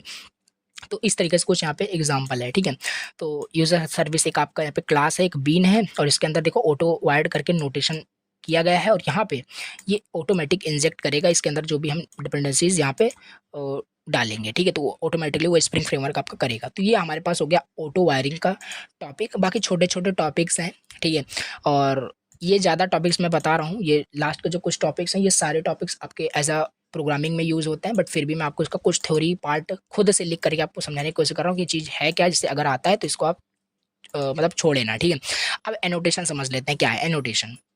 और एनोटेशन को मैं बताऊँ, जो एनोटेशन आप यहाँ पे पढ़े थे, ठीक है, जैसे कि जावा के न्यू फीचर्स में आपको टाइप एनोटेशन मैंने बताया था, रिपीटिंग एनोटेशन मैंने बताया था। तो वहाँ पे क्या था, लाइक का सिंबल, एक मार्कर, एक टैग की तरह था जो आप वहाँ पे लिखते थे, लाइक ओवरराइड नोटेशन वगैरह करके। उसी तरीके से यहाँ पे भी कुछ होता है, but spring point of view से यहाँ पे हमें देखना है। तो एनोटेशन क्या लिखा भी है, in Spring an annotation is a special marker और tag that you place on your classes methods और fields to provide configuration information to the Spring framework. Means कि किसी भी मेथड, जैसे कि यहाँ पे क्या था, यहाँ पे देखो इस एग्जांपल में, देखो इस एग्जांपल में ये जो देख रहे हो ना ऑटो वायर्ड करके, दिस इज एनोटेशन, ये एनोटेशन है आपका। तो ये चीज़ भी हमारी इंपॉर्टेंट होती है, और एनोटेशन मैंने आपको थर्ड यूनिट में बताया था क्यों इंपॉर्टेंट होता है फॉर इंडिकेशन, और यहाँ पे तो उससे भी ज़्यादा आपका इंपॉर्टेंट रोल प्ले करता है ये एनोटेशन। तो ये चीज़ है स्प्रिंग एनोटेशन मींस कि स्पेशल मार्कर टैग की तरह होता है, जो कि कहाँ पे होता है, क्लासेस, मेथड्स, फील्ड्स में मुझे दिखा सकते हैं। कॉमन क्या क्या एनोटेशन होते हैं जल्दी से हम इसको देख लेते हैं। पहला हमारे पास होता है कंपोनेंट करके एनोटेशन होता है, ये इस तरीके से कुछ आपका एनोटेशन होता है ठीक है। तो इसका भी अलग अलग यूज़ होता है, तो प्लीज़ इसे आप एज ए थ्योरी आप इसे थोड़ा बहुत समझ लीजिए। बाकी जब तक इसे प्रैक्टिकल प्रोग्रामिंग करके हम नहीं समझे तो बिल्कुल मैं आपको चाह कर भी नहीं समझा सकता कि ये चीज़ें कैसे काम करेगी। अब कंपोनेंट इसमें देखिए कि ये मार्क करता है किसी भी क्लास को as a Spring managed component. This means Spring will create an instance of the class and managed it as bean. और एक चीज़ मैं आपको और बता दूं, ये जो यूनिट है ना, ये कोर्स के अंदर आता है, ठीक है। इसका एक एडवांस जावा का जब भी आप स्टार्ट करोगे पढ़ना, तो ये बिल्कुल एक पूरा बहुत बड़ा टॉपिक है, पर लार्ज यूनिट है। इसे एक लेक्चर के अंदर भी कवर करना दैट इज़ इम्पॉसिबल मेरे लिए, फिलहाल मैं बता रहा हूँ। बाकी इसे बहुत डिटेल से बताया जा सकता है, ठीक है। तो बहुत ही मतलब इंपॉर्टेंट भी है फॉर द फ्यूचर। तो ये अभी सेमेस्टर एग्जाम के लिए बस जो मैं टॉपिक बता रहा हूँ इतना तैयार कर लो, इनफ है, कोई दिक्कत नहीं होने वाली है। सो कंपोनेंट करके एक एनोटेशन होता है, सर्विस करके एक एनोटेशन होता है। तो ये सारी चीज़ आप थ्योरी आपके पास नोट्स रहेगा, प्लीज़ पढ़ना। और ये को एग्जांपल भी आपको राइट करना है। फिर एक रिपोजिटरी करके यहाँ पे एनोटेशन होता है, इन सबका अलग अलग यूज़ भी है, बाकी थ्योरी में लिखा हुआ है। और इसके बाद एक ऑटो वायर्ड करके होता है, ऑटो वायर्ड का मैंने ऑलरेडी बताया। यहाँ पे आप राइट कर सकते हैं कि वो ऑटो वायरिंग करने के लिए कनेक्शन बिल्ड कर एक ऑब्जेक्ट को दूसरे ऑब्जेक्ट के साथ लिंक करने के लिए हम ऑटो वायरिंग यूज़ करते हैं। कॉन्फ़िगरेशन कॉन्फ़िगर करने के लिए किसी भी बीन को, वो चीज़ हम यहाँ पे नोटेशन यूज़ करते हैं। रिक्वेस्ट मैपिंग करके होता है, कंट्रोल का 7 यहाँ पे नोटेशन है। बहुत सारे नोटेशन होते हैं, जस्ट मैंने कुछ इंपॉर्टेंट जो कि फ्रीक्वेंटली यूज़ होते हैं, जो कि आप लर्न कर सकते हैं, ये मैंने मेंशन कर दिया है। तो ये एनोटेशन का हमारे पास टॉपिक हो गया। अभी हम यहाँ पे देखते हैं अपना लास्ट टॉपिक, जो कि इसमें स्प्रिंग फ्रेमवर्क का है, आपका लाइफ साइकिल कॉल बैक मेथड्स, ठीक है। लाइफ साइकिल कॉल बैक हम देख लेते हैं क्या होता है जल्दी से। तो ये रहा लाइफ साइकिल कॉल बैक्स, ठीक है। तो पहली चीज़ मैंने आपको बीन बताया, बीन तो समझ में आ गया होगा, ठीक है। तो उसी तरीके से अब यहाँ पे हमें बीन के लाइफ साइकिल को समझना है और उसमें कुछ मेथड्स हैं उसे समझना है। सो यहाँ पे क्या है, life cycle callbacks in Spring. Life cycle callbacks are methods that are automatically called by the Spring framework at specific points during a bean life cycle. This methods helps you perform action when a bean is initialized, used or destroyed. पहले चीज समझ लीजिए यहाँ पे been life cycle क्या होता है, been का लाइफ साइकिल क्या क्या होता है किसी भी स्प्रिंग का। तो क्रिएशन, पहला चीज कोई भी आपका जो बीन होता है वो क्रिएट होता है। स्प्रिंग क्रिएट करता है बीन का ऑब्जेक्ट, जैसे पहले ही बताया। और वो चीज़ ओवरहेड की प्रॉब्लम हमने स्प्रिंग को थ्रो कर दी है, अब वो स्प्रिंग करेगा इन्वर्जन ऑफ कंट्रोल। वैसे ये सारी चीज़ हमने देखी थी। फिर क्रिएशन के बाद इनिशियलाइजेशन आपका एक लाइफ साइकिल होता है, इसमें आप लिखोगे कि स्प्रिंग परफॉर्म करेगा any initialization task like setting properties, ये सारी चीज़ें होगी। फिर यूजेस वहाँ पे होगा, the bean is used by the application, then destruction मतलब डिस्ट्रॉय हो जाएगा। फिर लास्ट में when the application shut down और bean is no larger needed, Spring क्या करेगा, क्लींस कर देगा उन बीन्स को। तो ये सारे आपके लाइफ साइकिल्स होते हैं, creation, initialisation, uses and destruction, ये आपको याद रखने हैं। फिर इसके बाद है लाइफ साइकिल कॉल बैक मेथड्स। लाइफ साइकिल कॉल बैक मेथड्स देखो स्प्रिंग प्रोवाइड करता है, मतलब बीन के लाइफ साइकिल के दौरान ड्यूरिंग कुछ मेथड्स होते हैं जो ऑटोमेटिकली कॉल होते हैं। वो कौन से मेथड होते हैं, 2 इंपॉर्टेंट मेथड्स होते हैं। पहला पब्लिक वाइड इनिट करके, पब्लिक वाइड डिस्ट्रॉय करके। अब इनका जो ये मेथड का नेम है, ये सेम मतलब ये कुछ भी हो सकता है, इनिट और डिस्ट्रॉय नहीं कुछ भी हो सकता है, बट इसका मेथड का सिग्नेचर सेम होना चाहिए। लाइक एक्सेस मॉडिफायर पब्लिक है तो पब्लिक होगा, वाइड है तो वाइड होगा, दोनों का मेथड सिग्नेचर सेम होना चाहिए। We can change the name of the these, मतलब इसका नेम हम चेंज कर सकते हैं method, but the signature must be same, signature इसका सेम होना चाहिए। तो ये चीज़ है पब्लिक वाइड इंट के अंदर। इस मेथड के अंदर हम क्या डिक्लेयर करते हैं, इनिशियलाइजेशन करते हैं अपने कोड का लोडिंग कॉन्फ़िगर करने के लिए, कनेक्टिंग टू द डेटाबेस से कनेक्ट करने के लिए सारा लॉजिक कोड इसके अंदर यहाँ पे राइट किया जाता है। तो ये सारी चीज़ें यहाँ पे सब प्रोग्रामिंग पॉइंट ऑफ व्यू से सारी चीज़ें हैं। बाकी फिर भी मैं इसका कुछ थ्योरी आपको बता दे रहा हूँ। तो और ये जो मेथड है इसको क्लीन अप करने के लिए कोड को, ये आपका यूज़ होता है। तो ओवरऑल देखें ये आपका है कुछ क्या बोलते हैं, बीन लाइफ साइकिल हमने देख लिया। लाइफ साइकिल कॉल बैक्स का कुछ मेथड्स भी देखे, 2 मेथड्स हैं, ये इंपॉर्टेंट है। तो ये भी आप देख सकते हैं। इसका थ्योरी आप बिल्कुल अब कैसे आप तैयार करें या आप बिल्कुल देख सकते हैं, क्योंकि इंपॉर्टेंट है, आप तैयार कर सकते हैं। और बाकी और भी अगर मैं बात करूँ तो इंपॉर्टेंट इस यूनिट से अगर मैं आपको एंड करते करते लेक्चर बताऊँ इसमें कौन कौन से आपके बहुत ज़्यादा इंपॉर्टेंट आपके टॉपिक हैं। तो here is the important topic. Spring framework के अंदर आप आ जाइए, आपको डिपेंडेंसी इंजेक्शन, जो टॉपिक मैंने शुरुआत में बहुत डीपली बताया ना, वो बहुत इंपॉर्टेंट है। इसी वजह से जो मोस्ट इंपॉर्टेंट थे वो मैंने बहुत अच्छे से बता दिए। Inversion of control that is most important, AOP, और ये सारे अगर इतने भी आप कर लेते हो ना, तो that is enough of this unit, इस यूनिट के लिए for the for this unit ये इनफ हो जाएगा। और ये जो आपका पूरा स्प्रिंग बोर्ड देख रहे हो ना, ये टोटली मैं 100% बता रहा हूँ, ये टोटली 1% भी इसमें थ्योरी अप्लाई नहीं होगी, पूरा आपका यहाँ पे प्रैक्टिकल है। मे भी इससे कुछ प्रोग्राम आ भी सकते हैं एग्जाम में, तो इट मे बी कि ये आपका ऑप्शनल में निकल जाए, तो बिल्कुल भी आपका छूटेगा नहीं। और 4 यूनिट तो मैंने आपको पूरा डिटेल से बताया था, ठीक है, एक टॉपिक भी वहाँ पे आपका छूटा नहीं है, तो वो उसको जाके आप कंप्लीट करना। बाकी इस टॉपिक को अभी के लिए बिल्कुल आप इसे स्किप करिए, but for the future this unit is very important, ठीक है, क्योंकि ये काफ़ी इंपॉर्टेंट यूनिट है और बहुत एडवांस जावा का आपका ये टॉपिक है। तो ये तो हमने कवर किया, बट प्रैक्टिकल नहीं कवर किया, थ्योरेटिकली कवर किया, और थ्योरेटिकली भी मैंने आपको 100% एफर्ट लगाकर सारी चीज़ समझने की कोशिश की है। तो चलिए, इस तरीके से आपका ऊप्स विद जावा का कंप्लीट सिलेबस हमने कवर कर लिया, सारे वन शॉट अपलोड हो चुके हैं, जाके आप चैनल पे देख सकते हो। तो इट मे भी हो सकता है कि एक लेक्चर और है जिसके अंदर मैं आपको जो भी इंपॉर्टेंट प्रोग्राम्स हैं चारों यूनिट का, ये एक बार में आधे से 1 घंटे के अंदर सारे आपके इंपॉर्टेंट प्रोग्राम्स मैं लाइव करके आपको बताऊं। ये आपके रिस्पांस के बेसिस पे कि आप जिस तरीके से कमेंट करोगे आपको नीड है या नहीं, क्योंकि प्रोग्राम भी आ सकते हैं। तो बेसिक जो प्रोग्राम होगा पैलिंड्रोम का, तो एब्स्ट्रॉन्ग का, तो बेसिक प्रोग्राम मैं आपको लाइव करके बताऊंगा, ठीक है। काफ़ी स्टूडेंट्स मैसेज कर रहे हैं, तो कमेंट करना, अगर आपको नीड है तो बिल्कुल अपलोड हो जाएगा। Thank you so much for watching the lecture. मिलते हैं किसी नए लेक्चर के साथ।